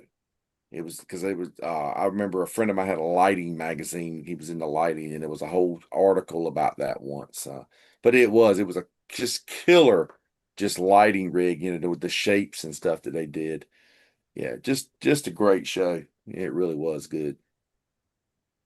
yeah, it was phenomenal. It was pretty much as good as Van Halen. Every time I saw Van Halen was a little more special because there's a little more, I don't know, a little more bombast to Van Halen, but that one, it was the closest to a Van Halen show I ever saw. Yeah, You well, the still only time I saw Van Halen with Roth was '84 tour, and you know, to me, it wasn't that good because it was just the sound was so bad when I saw him, and that had a lot to do with the venue. The venue just not oh great yeah, yeah. for I loud sound, and I it was just. But I mean, God, I mean, I saw Van Halen 5150 tour as well. I mean, a few months before I saw Roth, and they sounded way better there than they did when I saw them with Roth on '84. But Roth took the cake, man. He had the best show for sure. the show I saw '84 sounded amazing, which is weird because both Billy Joel and Robert Plant both said the worst venue they ever played at was the Hollywood Sportatorium. The he goes, that fucking place it sounds horrible, and it also has a leaking roof, which is true.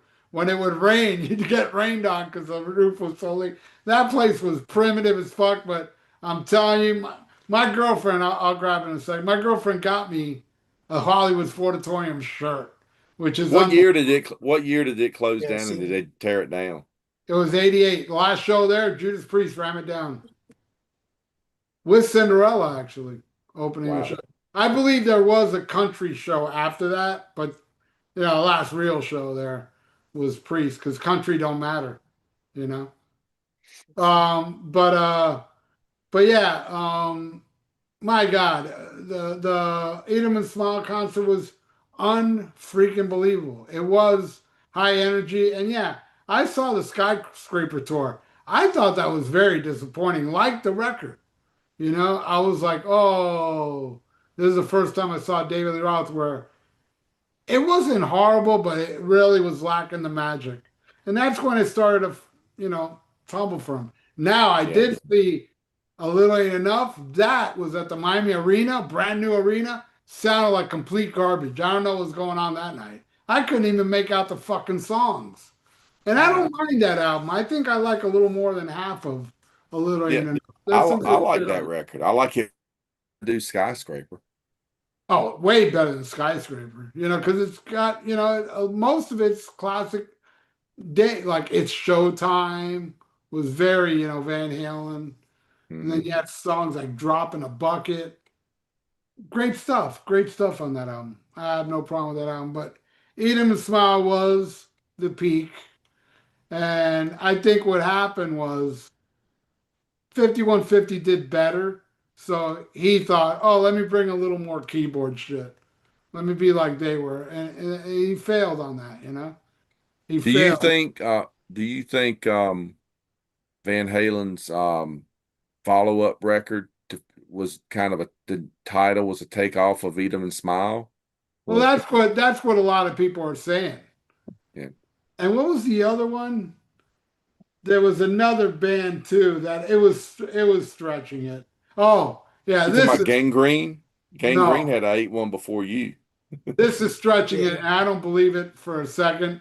But they say Megadeth, killing is my business is kind of like a to kill them all. I don't know. That's kind of stretching it, if you know. Nah. Yeah, but That makes sense. That makes sense, though.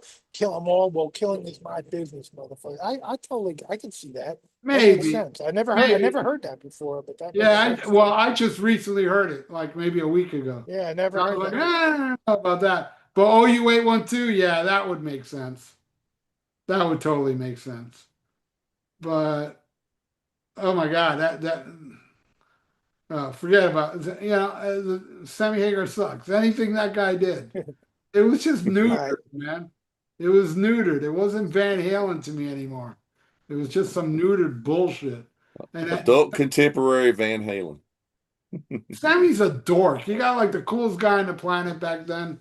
Dave Roth. Then you got this dorky motherfucker that writes horrible lyrics and pathetically try to be David Lee Roth on Good Enough.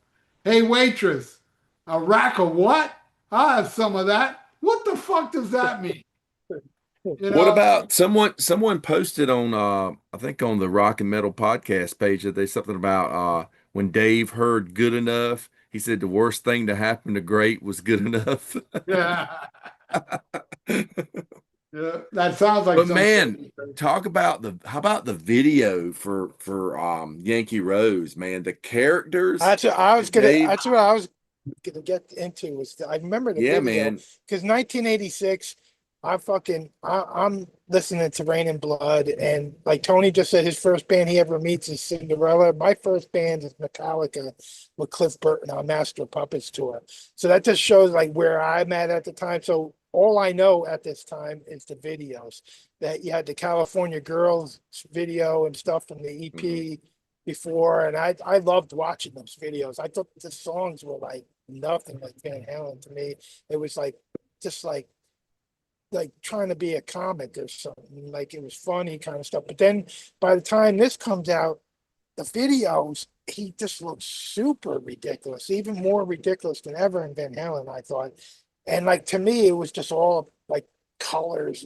Just it just looks so ridiculous to me that I never paid attention to the album.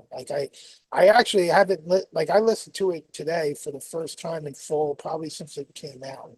And I have it on cassette. I ended up getting it on cassette at one point, but yeah, was not into this. I thought like 1984, you could tell like things were getting too commercial, but there's some great songs on 1984. I go back to 1984, and the only song I don't fucking like is Jump now. Like I like everything else on the album, but at the time I remember I was already getting into the heavier stuff, and I kind of just didn't listen to it much. So by the time the David Lee Roth album came out, I just ignored it. And except for the videos, you couldn't help but see them. And I thought they were ridiculous. And what an amazing group he assembled. I mean, to get Billy Sheen, and I really don't even hear him playing like much, except for the first song, Yankee Rose, on there. He does like a little like part where he's like it's just his bass going. And I'm thinking, man, you got like one of the most talented bass players ever. And the rest of the album, Oh, it man, doesn't stand out at all. There's how not no about big. how about Elephant Gun? That rapid I fire. well, that's actually my favorite song on the album.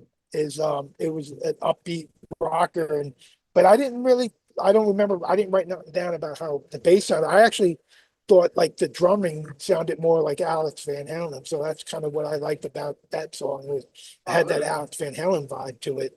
But I think that's probably the best song on there. I like Shy Boy. I didn't realize that was a Talos cover. That's weird. I just didn't even I know knew that. about I own that the Secret Teeth into. I've owned that Talos album since it came out, so I I had to have it wait. too. I have it too, but I've never put, well, I just didn't listen to this album. Yeah, And I haven't listened to the Talus album in so long, but I have that on vinyl, that original Talus album.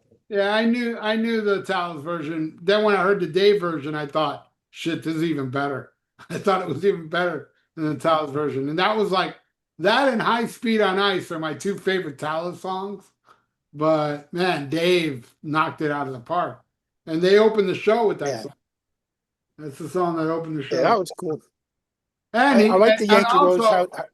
also I, the way that Shy Boy ends. Fucking Billy Sheen and Steve Vai both soloing at the same time. No, Billy Sheen shreds on Eat 'Em and Smile.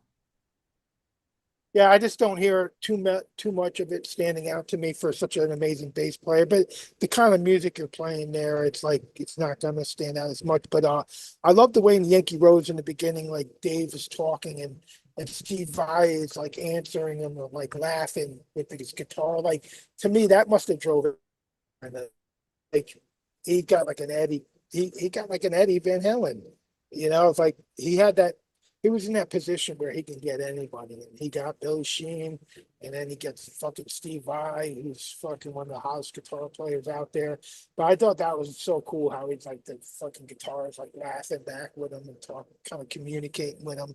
And this throughout the whole album, Vai is just like really awesome. Like I like every song. Like it wasn't like there were some songs that are meh and then some are just okay, but there's always great solos in it. But it's my least. It would be my least favorite Van Halen Roth album if it was part of the Van Halen thing. But at the same time, I would put this above every Van Halen album. So that's how I'll leave it at that. Is that I think it's better than anything they did. Van Halen was doing with Hagar, but I just wish they didn't look so stupid. at the time. That always bothers me. I've said that so many times on this channel. I know I piss everybody off by judging what they look like, but as a little kid, I can't fucking get into people wearing fucking assless chaps or whatever the fuck David Lee Roth was wearing in those videos. Pastels. Yeah. This is a little known fact. People that prefer 5150 to Eat 'em and Smile, they all like to put knives into electric socket. This is a true story. They like to put a fork in an electric socket or a knife. All of them, every single one of them. And Just to see what happened.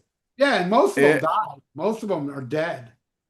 But anybody our age that watch those videos, everybody can pretty much quote those videos with the whole, the whole thing in the convenience store at the beginning, our lips are so close. Yeah.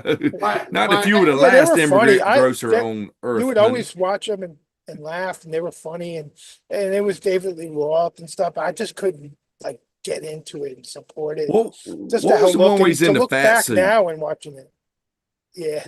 my He- aunt, that was his whole thing, is he wanted to do like a whole like TV series. He was trying to sell like he was working with that guy that was like a fucking Yeah, director, P. doing all the Angeles. videos. Yeah, Yeah. and he was trying to get like a fucking, that's like all the music videos, and even the music seems like it was almost like all towards like this other big goal of him getting some kind of, so that's why it fucking it's my not great to me. my ancestors spit on your haircut.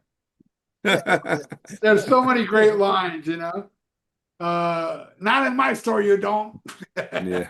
My They should doctor try to says I have redo to that. take a laxative. Now that there's a million streaming channels and stuff, he should try to get that going again for like Netflix and stuff. Well, there was supposed to be a movie that was like those videos. They were working. Yeah, well, that was his whole thing. Yeah, he was trying to get like I thought it was a TV series. Ralph, did you Or ever a get movie. that? Ralph, did you ever get that Lee Roth thing that came out about 20 years ago that he put out, where it's just him talking and Is it the barbecue thing? that's it. That's it. I actually bought it. Well, at the It Salmon Dave show, I bought it. Oh, what a whacked out video! It is crazy, man. Whacked out. It's like, what the hell's going on? What was it called? Something barbecue. I have that out somewhere. I wonder if I it's in have my it. I have damn it on VHS somewhere. I think I have it over here. Yeah, it's a So wacky. you say Eat 'em and Smile is the best David Lee Roth solo album? I think so. And there it is. No Holes Barbecue. That's it. That's the knew one. I had I it. never. My never seen cover's that. different. My cover's different than that. Yeah. Mine came in a So cardboard thing. This is a pirated copy, so yeah. what exactly is it? What exactly is it? Well, it's like It's probably on YouTube. It's just Yeah, crazy so I'll look shit. it's crazy videos. Him running around with chicks and little dwarves running around, and he's doing. Is it from this time era? Is it from this era? No, No, right it's after. from like 2002 or something. Yeah. Okay. It's just whacked out. And the video, it was longer than most videos because the video, after the video was done, they'd repeat the video again with commentary. So it was like half of it was like the whole thing. And it was all on one videotape, and that videotape ran about 2.5 hours or something. It was a lot of tape on there. I did transfer it on DVD. Yeah, that's DVD copy that I got. Yeah. From somewhere. Yeah, so but yeah, that's a wacky ass video, let me tell you. So that one album cover where it was like a big, it was like a devil laughing. That's that wasn't it. little ain't enough. So I got a free promo poster. It was a big poster of that, and I just cut out the devil. I cut him perfectly out, and I had that hanging in my room for years, and nobody ever said, "Oh, David Lee Roth" in my room. They just seen another Satan in the fucking room, But that devil laughing, and I had that for years. I think I still have just the fucking thing, but it's all folded up. When I saw that tour, on both sides of the stage, it had a huge devil, and it would pee alcohol into the crowd on that tour. Yeah, it was crazy. Wow. It was probably iced tea though. It was probably iced tea disguised as Jack Daniels. I'll tell you, and Yeah. I said this the other day. I was front row at the Diver Down show. And I mean, I was all the way up front against the ego ramp, you know? And at one point, David Lee Roth comes out with a Battle of Jack and he downs it. And then he pours it on us. It was Jack Daniels. He may drink iced tea every other show, but that night he was drinking Jack Daniels, you know? Is that the best show you ever seen? I know you've seen him a bunch of No, times, the original. the best show I ever saw in my life was Diver Down. Well, that's what you're just fair, saying. fair warning. Fair And one. here's the weird thing: Women and Children First was the first time I saw him. Second row, greatest show I ever saw. Fair Oh warning, I shit, saw him. second one. Fair warning, I saw him in the nosebleeds. That was the greatest show I ever saw in my life. And then Diver Wow. Down, I'm all the way up front. I'm like maybe So 10th you row. were front row and second row, but the time you were in the nosebleed was the best one. Yeah. The Fair Warning tour was the greatest show I ever saw in my life, and Yeah. it was more than a concert. It was just the vibe, the way the crowd went nuts and would beat on the chairs, you know, and you know when they did Center Swing, Dave. The energy, like you were saying about when you seen Kiss when in New York during Yeah, those Madison Square Garden that was shows. the There's something about energy at certain shows that yeah. it definitely. Every time I've seen AC/DC, I've had that. Like I haven't seen them in years, but every time I've seen them, even though Brian Johnson later years, always had that fucking magical energy where people were standing on their seats dancing like you never seen at any other show. You know. Oh yeah, Van Halen to me were the GOAT. They were the best. They were the best live band I ever saw in my life, and they were the worst live band I ever saw in my life because. I'm not saying that because I hate on Sammy. You know, actually, when I heard Sammy Hagar join Van Halen, I was curious. I was like, all right. And not that I'm a Sammy Hagar fan. I didn't like none of his solo stuff, but hey, at least it kind of like rocked. You know, I didn't never went and bought it, but I thought, Sammy Hagar's a rocker. Let's see what he does with Van Halen. And then when I heard Van Halen, I hated it. I didn't like it, but I wasn't so anti Sammy till he left Van Halen and started with all his lies. That's when I started to hate Sammy Hagar. Before that, I was like, yeah, him and Van Halen ain't my thing. But I didn't hate the guy, you know, because I didn't know him yet, you know. And then after he left with all the bullshit that he wrote a song with Eddie in his dream, I mean, it just keeps going on and on. His bullshit, you know. He was abducted by aliens, you know. Come on. After out of Yeah. every motherfucker on planet Earth, an alien would pick Sammy Hagar. Bullshit. Yeah. Bullshit. After I like a lot of his solo stuff, especially the earlier stuff and stuff of pre Van Halen stuff that he did. But after reading his book, I just had a whole different outlook on the guy. Like, good God, man, he just put the I read blame his on book. everybody. He's so narcissistic.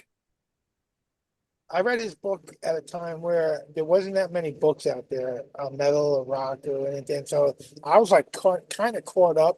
I mean, I didn't have everything, but I read a lot, and I was kind of caught up. And I found it in a used store for like $1, and I fucking read it and like really quick read, and I just thought it was all right. I thought it was interesting with the whole tequila part of it. That's like what I remember more is like how he had this fucking tequila deal and fucking made more than he did with music on making this fucking tequila. I thought that was pretty interesting and fascinating.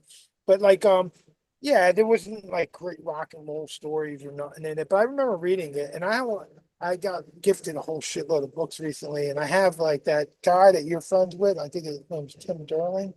Yeah, well, that's Right? album by album. Yeah. Oh, but I got a book that's another scene. I was almost going to send it to Ralph just so I could make him laugh. But actually, I'm sending him the fucking Sammy Hagar book, though. You have the book, Ralph? No, you don't No, even have the book. Well, no, you're gonna have the book. You're gonna have it, so you're gonna like start quoting parts out of it and stuff. But I'll send you the other one after I'm done if I ever get around to reading it. But yeah, I'll read it. But compared to the David Lee Roth book, oh my God, the David Lee Roth book was like I really felt like I was watching a documentary, reading his book. It's like, because I just hear his voice the whole time. The way it was written, you could totally 100% tell it's his words and his style of talking, and that's what made that book fucking cool. Some people try to act like they're a fucking college scholar when they're writing their book, and they it doesn't seem like it's them actually writing it. Yeah. They I rely on enjoyed stories. reading Bill Church's book, which is Sammy's bass player from back in the day. His book had a lot of good stories because that dude was like pre-Sammy. I mean, he played for Van Morrison and all kinds of stuff, but he had a really good Sammy story in there about um so Bill grew up and he played in a band with a guy named Floyd Rose, who was in the metal band Q5 and stuff later. But Floyd invented the Floyd Rose locking tremolo system on guitars. And he went to a Hagar show back in the like 1980 or 79, 80 or something, and met with Bill and said, "Hey, I want to talk to Sammy about investing in this new contraption I've come up with. It keeps your guitar in tune and stuff when you use the whammy bar." And Sammy thought it was silly and just passed on it. So there you go. Yeah. I just hope that book that Ralph has sent me, the pages aren't too rough when I wipe my ass. Because I'll rip out pages and take it in the bathroom and wipe my ass with it. I'll tell you, I know. You could do like a weekly report, like on each page, and like Yeah, yeah. take it for toilet Yeah, paper. just yeah, each page will have a lot of bullshit. There'll be a lot of But material. Sammy's autobiography could actually go in the fiction section Yeah. of the do, library. do those episodes in the bathroom. Do those episodes from the toilet. While I'm taking a dump. Yeah, read a page and then rip it. There's somebody brought this to my attention. There's a video of Sammy Hagar getting really mad at Eddie Van Halen because Eddie Van Halen said he had to teach Michael everything before they went on tour. And even in the video, he's like, that pissed me off. You know what? Fuck you, Eddie Van Halen.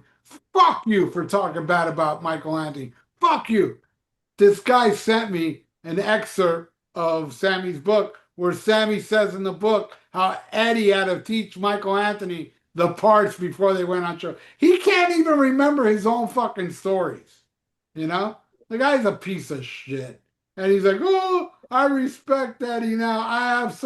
I feel bad for what I said about him. Then he badmouths Eddie again and he doesn't leave Alex Van Halen alone. Oh fuck, Sammy Hagar. This is the only singer for Van Halen. The only. I don't care if you get Ronnie James Dio, Eric Adams, the greatest vocalist on the. None of them will be as good as Dave. Dave And is, look at that corpse paint. Look at that corpse paint. Fucking years ahead of its time. yeah, exactly. Yeah, man.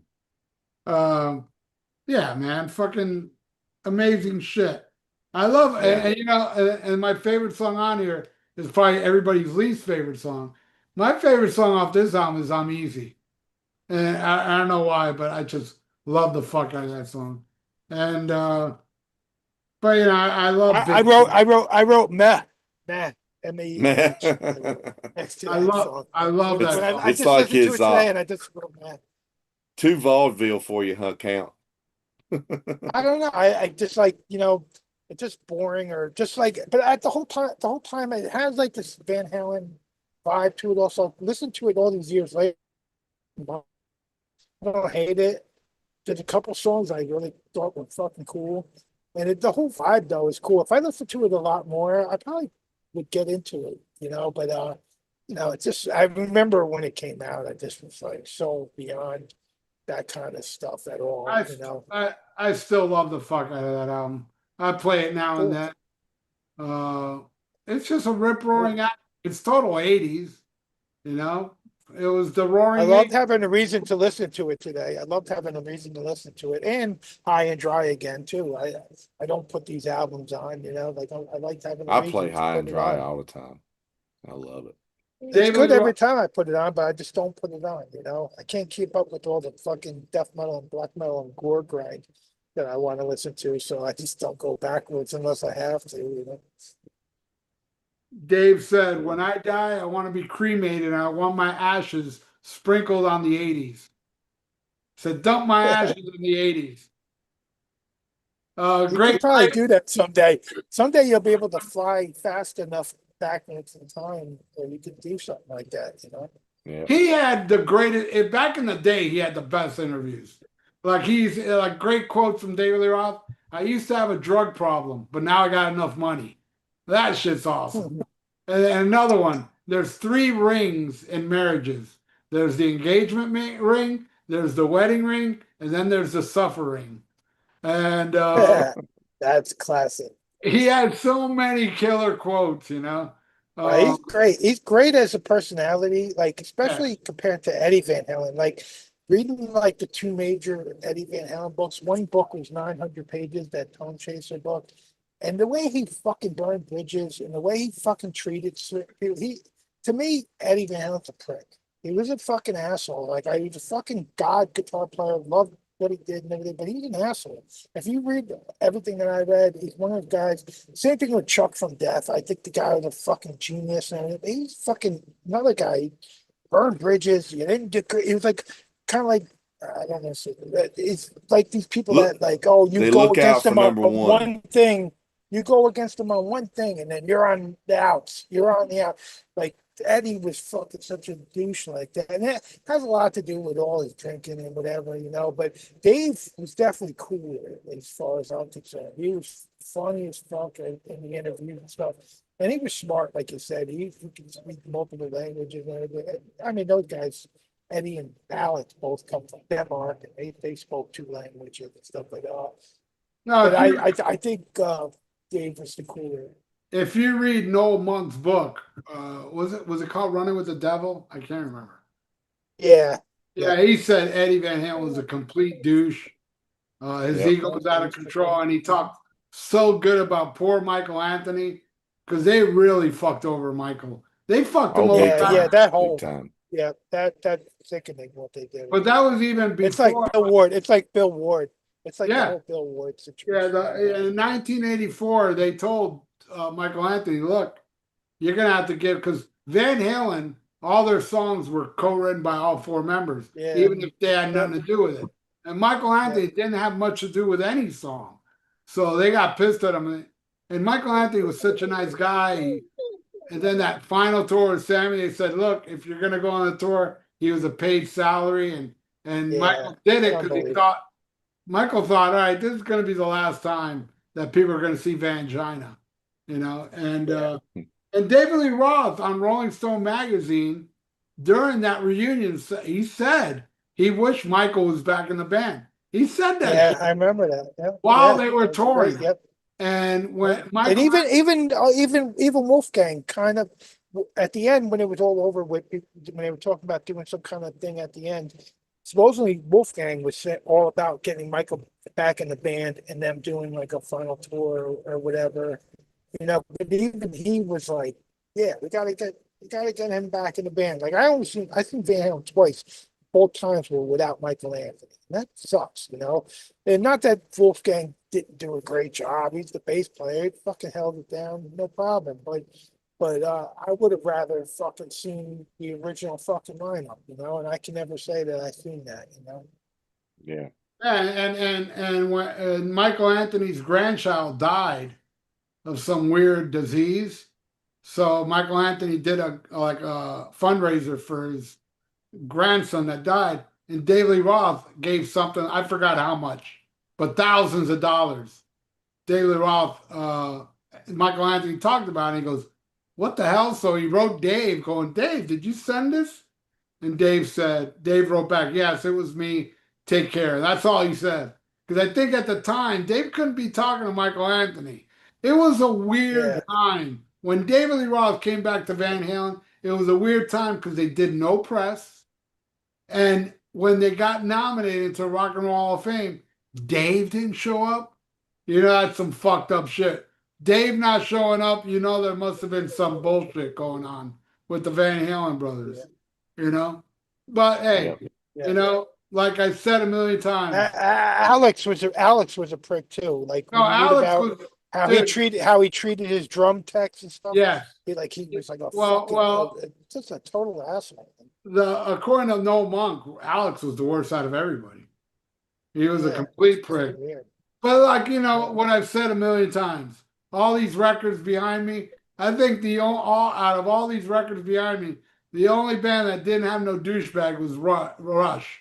Every other fucking band has douchebags. Every one of them. There's probably a few that you can, if you have to really, we have to do a whole episode on that.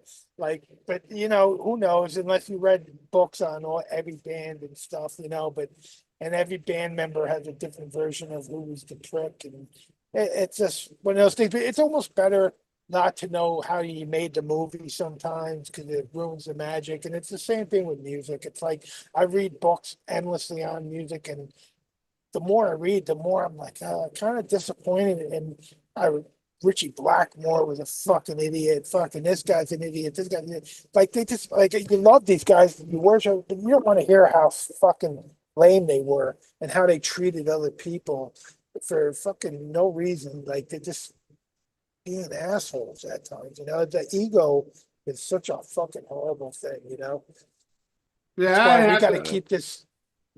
We can't get too fucking popular on Almost Human Live. We'll start acting fucking better than all the other podcasts. Douches.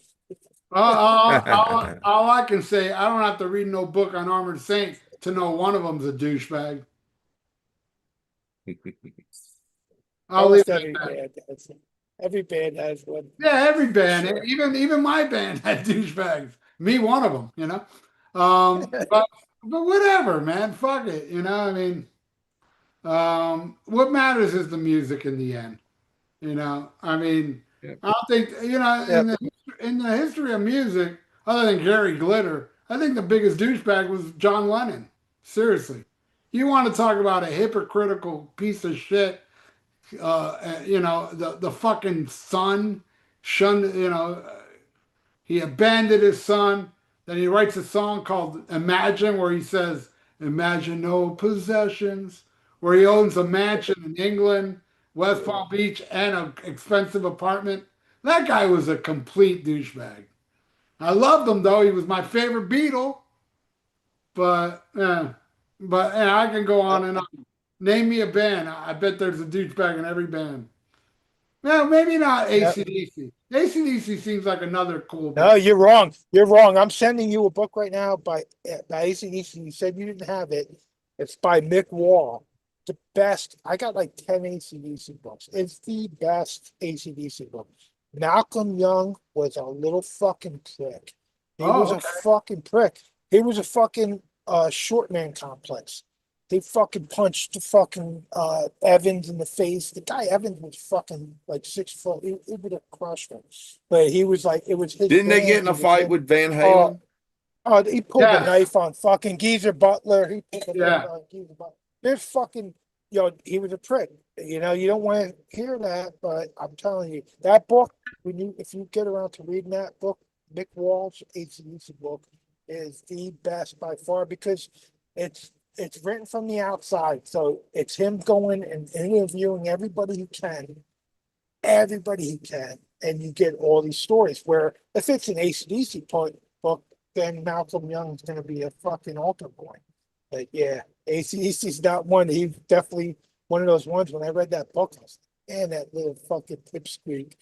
If he would have fucking tried to do what he did to Evans to me, he was tiny little dude, but he was a fucking and they weren't even fucking like big at the time. They were just popular in their hometown when he was acting like that. So imagine when they sold fucking quadruple platinum fucking albums. Yeah. I read that Bon Scott hated Mark Evans and loved Cliff Williams. So I don't know. He was like their limo driver to the shows at the time, right? Bon Scott was like the limo I've heard driver. conflicting stories, but Bond did say that in the movie Let There Be Rock that he would drive them around. Yeah, it's in the book too. He was like he had nothing to do and he was like a roadie kind of driving them around basically, to gig and helping load and unload. before he got the gig. And that's how he was. That's why he was right there at the right time to fucking join them and give it a shot. And they all respected him as like a person before he got to join because they knew he had like a history with the Valentines and whatever. But fucking band, it was a fraternity. Well, right Yep. on, guys. Anything before we leave from the penis gallery? Man, my phone went dead, so I can't see. I forgot. I ran out of power. So sorry, guys. Sorry, everybody in the penis gallery. We'll next show, Tony will have his phone charged. I've actually got to go. I've got to go get a bottle of anything and a glazed donut to go. To go. Yeah, I got it. I got it loading up right now. If you want it, we had 76 people watching, and yeah, the Young Brothers rock. Malcolm was awesome. Same reason why you don't catch Julian jogging. I'm just reading them. I'm not gonna say who the fuck said what. He's one of the same. Malcolm was not a nice dude. I just watched podcasts where Eddie Van Halen said the best stuff was with Dave. I was just listening to an old Q&A episode with Patrice, the only reason to listen, and Patrice was saying that David Lee Roth sucked at radio. He's always been a real stand-up guy.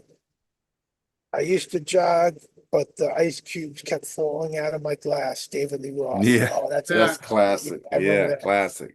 That's another. Yeah, Paul Stanley of Kith Kiss. thinks he's a scholar with his book. One of the things that makes Don't Break the Oath such a great is that every song has a moment or more that is the best moment of the album. Night of the Unborn included. I guess he's commenting on my shirt. Yeah, No Hope man. Barbecue. 5150 for transgenders with pool haircuts. Yeah, that makes that totally makes sense. Instead of letting it piss you off so much, you should stop thinking about Sammy and just pay attention to the Dave shit. That's what I do. Put That's the what he bong does, man. down. Put the bong down. So they say probably towards me. The Put the eight phone. isn't live, is it? Hey guys, where can I donate, dude? Says Shane Copeland. Where can he donate, dude? Shane Copeland is asking. Go to Should be in PayPal. it. Go to PayPal. It's in the description below of all my videos. My PayPal is phaselinear@yahoo.com. Go see how it's spelled. It's FAZELINEAR. If you like to rewind this video, @yahoo.com. That's where you can donate. Thank you. Cherry Blue and the Mighty Mouse kind of quiet dude, and she was supposed to be back at the house with kids and the dog, and tonight we're Rocketeers. I guess I should like try to read it ahead of time. Rob Halford just covered balls to the walls. Yes. That High and Dry is a little guy. Pretty good. That High and Dry is a little gay. Not that there's anything wrong with that. Yes, there is. Diving into It is wrong because it's a little gay. It should be very gay. Supposedly, the new Def Leppard album is supposed to have their fastest tempos to date and will shock fans. Yeah, According to right. Joe Elliott. They're doing a Joe speed Elliott, metal album. Joe Elliott said they're going Yeah, sure. back to new wave roots for Joe Elliott. And now that they got Vivian Campbell shredding for him. I have to agree with you. I was never a big fan of High and Dry album cover. Seeing that cover on a shelf in the record store was pretty unconvincing for me. It was tacky. High and Dry rules, but I think every AC/DC album with Bon Scott rules hard to rock and peace bond. I got High and Dry on cassette in elementary school. Mirror, Mirror rules. High and Dry is the dopest album. Fucking stupid dopest, in my opinion. Hit the like button. guys. Yeah, why don't you fucking hit the like button, fucking piece of It's shit? good for the You fucking YouTube watching. algorithm. Yeah, and comment in the fucking comment section, because that's really what gets the video going. Is if people are commenting, just say anything, just give the horns or whatever in the comment section. It gives the algorithm a fucking boner or Yeah, whatever. just write, send me Yeah. Hagar's plugs, whatever. Yeah, whatever. It fucking, you guys all suck. Whatever. Favorite song on High and Dry. Oh yeah, that it makes me think of these guys. I don't know if you guys see the video that Pete Pardo had to put up today. Oh my About I the God, did. fucking, yeah, that I you pissed see me did. that off. fucking That pissed me off. unfucking real. Yeah. What That a really fucking pissed me Fucking off. bullshit. It's like, what the fuck is wrong with people? Seriously. yeah, Fuck man. you. Fuck you. You know, you're the one that's going to fucking hell, Yeah. Fucking for judging people and telling people how to live. This poor guy is going through a life-threatening disease, and this motherfucker is telling him, you should do this before, because you're gonna die. It's He like, says you're gonna die. You're gonna die soon. So why are you trying to make money on YouTube when you should be reading the Bible like Yeah. nonstop until your fucking God calls you to fucking hell or heaven? You know what a fucking prick that fucking Yeah. guy was. And then Bunch some of other bullshit. asshole in the comments said something like, "Oh well, Pete made fun of Lisa Presley fucking dying." And I don't even remember. He probably didn't even make fun of her, but it's Yeah. like, well, now that you're scared, now that you're fucking, he wrote some fucking dumb comment. It's like people are such a fucking asshole. And that's the problem with having 112, 20,000 oh yeah. subscribers. Is No, that no, and me, you're gonna get 90% of them are fucking douchebag losers living in their fucking. I don't even have half of what Pete has, and trust me, I get many douchebags. But the funny thing about douchebags is that they're so stupid. They don't understand what they're writing and commenting on is not being shown. It's going into a folder where I gotta approve it. And it's people that literally write like, dude, you suck. Other people, I hope you die. You're the fucking worst YouTuber. You're retarded. You're always drunk. This and that. And I read this and I'm like, totally. I mean, block the person from the. I man, You're blocking all the people that are saying that I'm always drunk. You're blocking them motherfuckers. if I Because you're could never see, drunk. You're never drunk. You never drink. So you got to be doing that for me. of course. Yeah. No, no, Yeah. they're accusing me because it's on certain videos. But yeah, I mean, what's the point in even talking to these people? They don't matter. The way to piss people like that off is to not reply to them because they're lonely assholes craving attention. Like that dude with Pete Barton. And you know what? I bet you he was fiddling with his anus watching that fucking video, going, "Oh, this is turning me on because I got his attention." What? Yeah, and you know what? He got 30,000, oh, probably about 30,000 by now views. Because I mean, the views were just fucking going crazy. When I last checked, it was like 27,000. So it probably past 30,000. So he's making money on just talking about how stupid this fucking comment was. Hell yeah. Which is great. But and then God, some other asshole tries to get in on it and say he said something where it was like, oh, because you made fun of Lisa Presley and now because you don't like Elvis. And I don't remember Pete ever fucking not liking Elvis, or I don't know, maybe he said something about the years. I don't know. But And what if he did? somebody, So what? some other idiot was like hoping to get the attention too. But now there's like 8,000 comments in that section, so Pete's never even going to see that douchebag stuff. Like, I gave him the finger and so fucking comment Yeah, back, and I fucking. reply back and such the finger. Fuck you. And I gave him a thumbs down. I give him a thumbs down on his comment and a finger up. And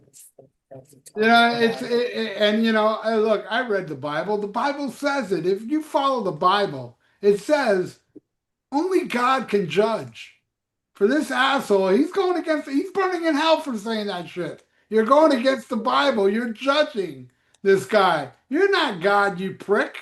It's like, God, And 90% of the people are saying prayers to you, prayers.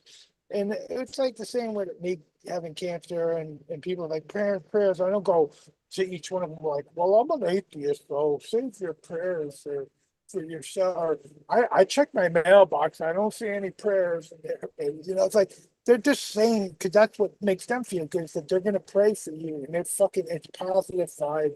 It's a positive vibe thing, you know.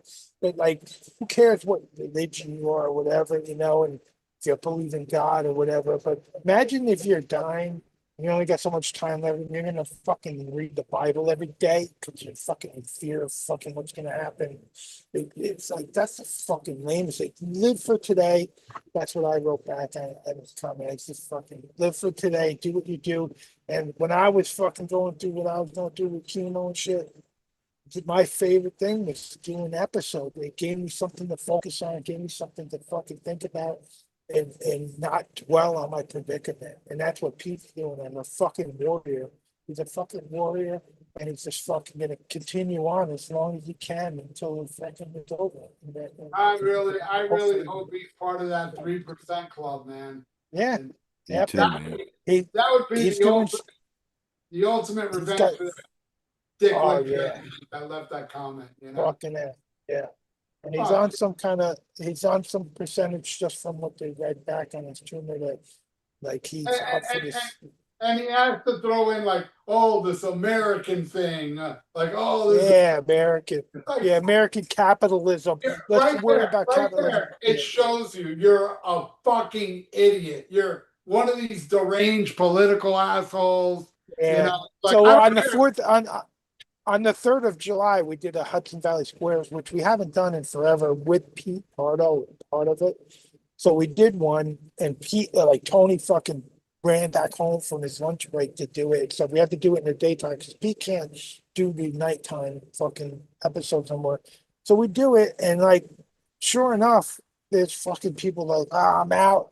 I can't fucking do the patriotic America fucking thing, and what this government's doing right now. And it's like 250 years of America we're celebrating, but these pricks are fucking like got a shit on us fucking talking about it even. Like they were just like these idiotic comments, same kind of thing. They're just losers fucking sitting there. And who knows whatever fucking country these fuckers were Yeah, from. but They're they fucking, won't leave this country. Notice that.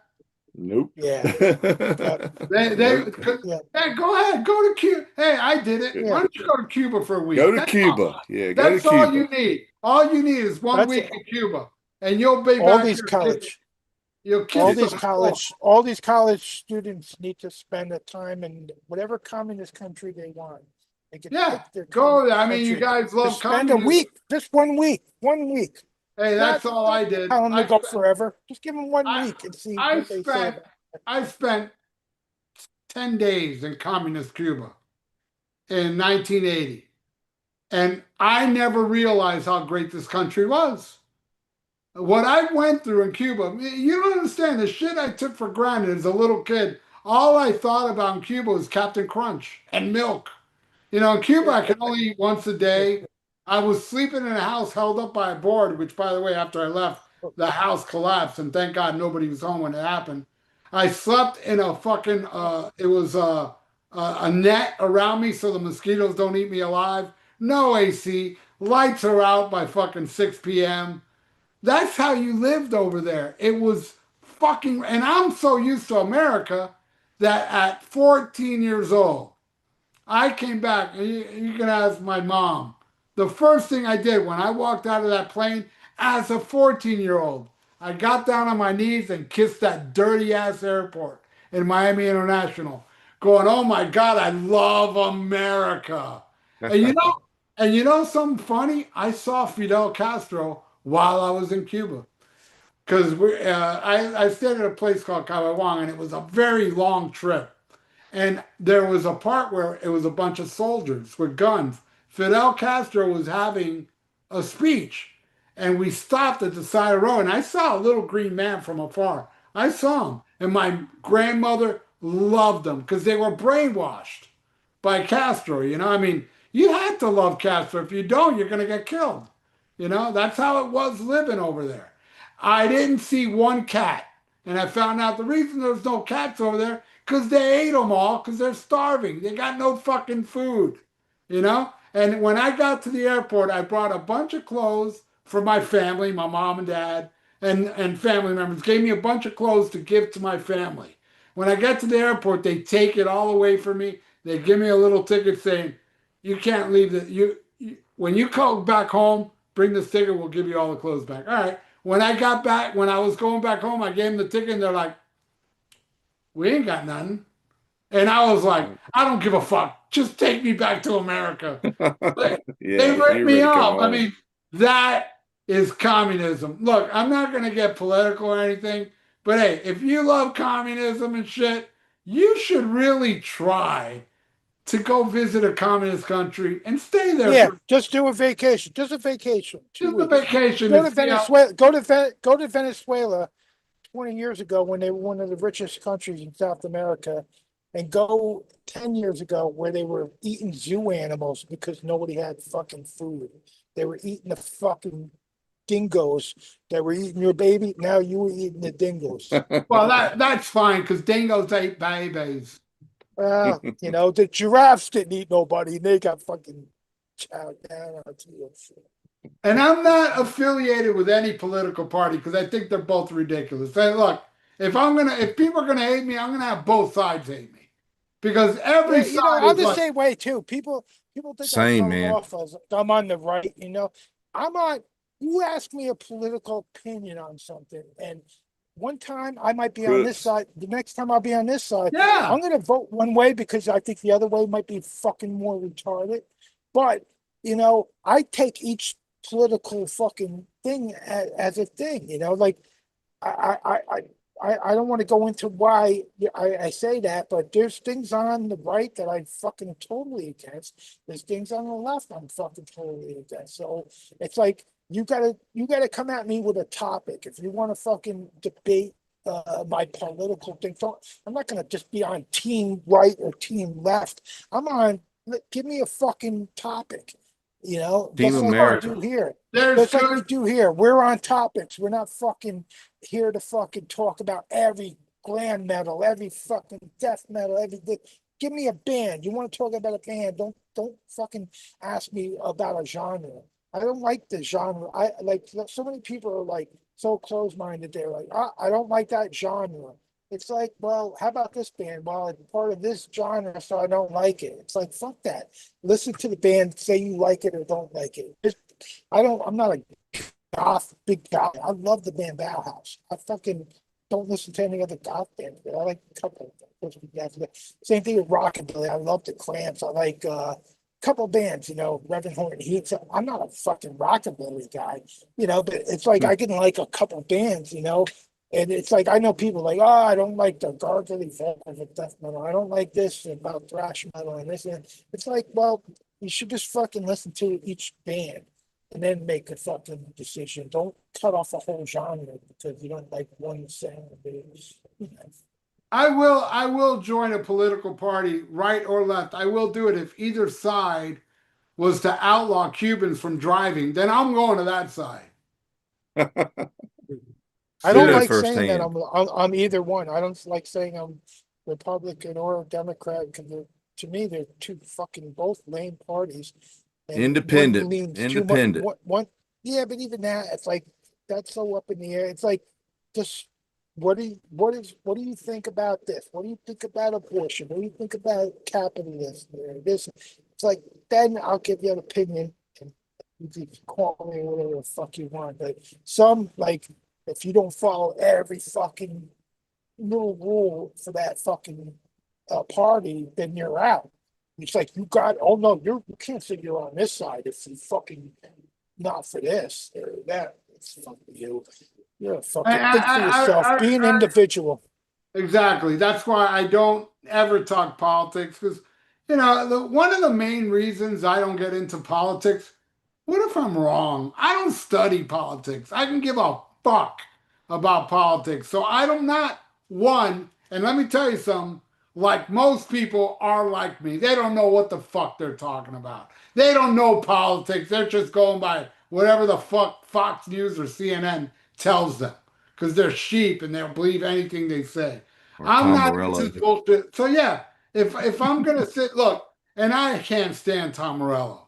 I can't stand him, but he has every right to say whatever the fuck he wants because he's American. That's one thing I will say. I don't care how Yeah, much I disagree with you. I don't care how much you're American, you're allowed to, how moronic I may think. In America, you're allowed to say that. And that's what I love about this country. I can walk outside my house now and scream to the top of my lungs, fuck Trump. And I will not go to jail. I'll go back in my house, probably do the David Ellison for a little bit, then crash out. You know what I mean? Nothing bad will happen to me by saying fuck Trump, fuck Biden. Nothing bad will happen to me. Try doing that. Go say fuck Raul Castro in Cuba. Go say yeah, fuck Putin Yep. in Russia. See how bad America is. That's all I yeah. got to say. Yeah. I love Same my same thing country. with religion. Same thing with religion. Like this guy that said this shit to Pete Pardo. It's like, yeah, you know what? You can fucking say read the Bible every day for the rest of your life and stuff. But then there's like the religious fanatics of the Muslims and stuff that want you dead if you don't believe in what they believe in. It's the Yeah. fanatics on all the sides. I'm Yeah, no, no. 100% for freedom of religion. I'm 100% for I, because my family's all religious. All everybody. I grew up in Catholic, Roman Catholic. I fucking made my communion, my confirmation. I was wearing a fucking Slayer shirt underneath my fucking seat when I made my confirmation in 8th grade. And I fucking, you know what? It whatever makes you feel good. As long as you don't hold yeah, it no, as against long as, yeah, others. look, as long as you don't infringe on anybody, look, there's good people on the right, there's good people on the left, and there's great religious people. I want to talk about great religious people that live a noble, awesome life Yeah, because of the scripture, because they yeah, follow the Bible, and because they yeah, don't throw their fucking opinion in your face. You got to do this, you got to do that. Oh, yeah, it's fine. Look, I'll give you my advice. All right, that's fine. But if you're going to talk down to somebody yeah, because they're on the left or they're on the right or they don't follow Jesus or if they follow Jesus, either one of them, you're talking down to somebody. And that's why I would never, everybody that talks religion, they're talking down to you if you're not on their party. You know, and they're yeah, talking how stupid you are. That's a yeah, division that people are not noticing how we're all getting divided because yeah, everybody's eating all this shit up. I will say there's yeah, good in everybody and there's bad in everybody. I mean, that's just the way it is. But fuck it. Fuck politics. It's all about Black Sabbath from the 70s and yeah. Merciful Fate from the 80s. That, to me, is my religion and my politics.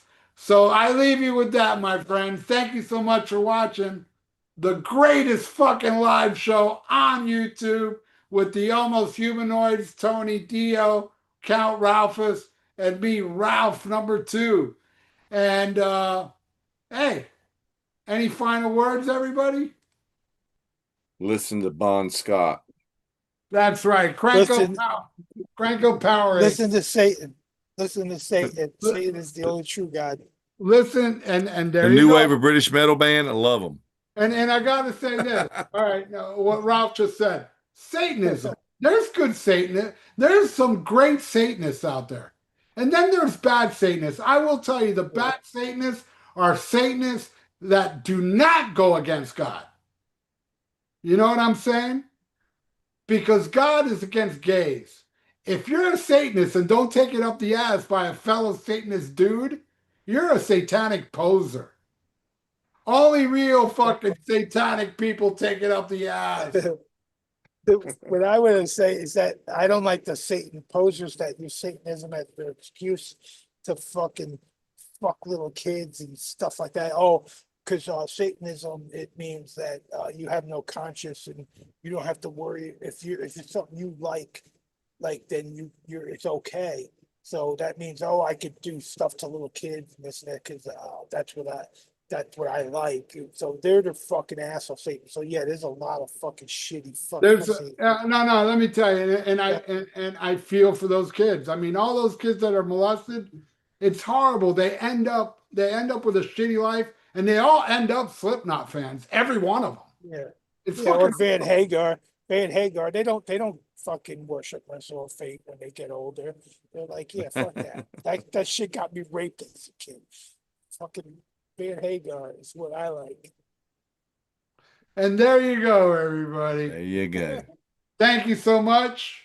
We'll be back next week with whatever the fuck Tony will be here. Right, Tony? I will be here next week. Yeah, he'll be here next week. So tune in. All right, everybody. Y'all have a good night and smack 'em a I gob. might not be here. I think you will. If I was to shake the magic 8 ball, I'd say you'll Why be ain't here. you gonna be here, Tony? What are you doing? What do you mean? What are you doing Bye. on Thursday? Not gonna be here. Oh, uh, some friends of mine are playing here in town. I might go up and see them next Thursday. It's a possibility it could get rained out because it's outside, so we'll see. He'll be here. Don't worry about it. Yeah. Tune in for. We're counting on you, Tony. Come on, next week. Come here, and Tony will tell you the story of his life. That's right. Next week on Almost Human Lives. Smack 'em a gob, everybody.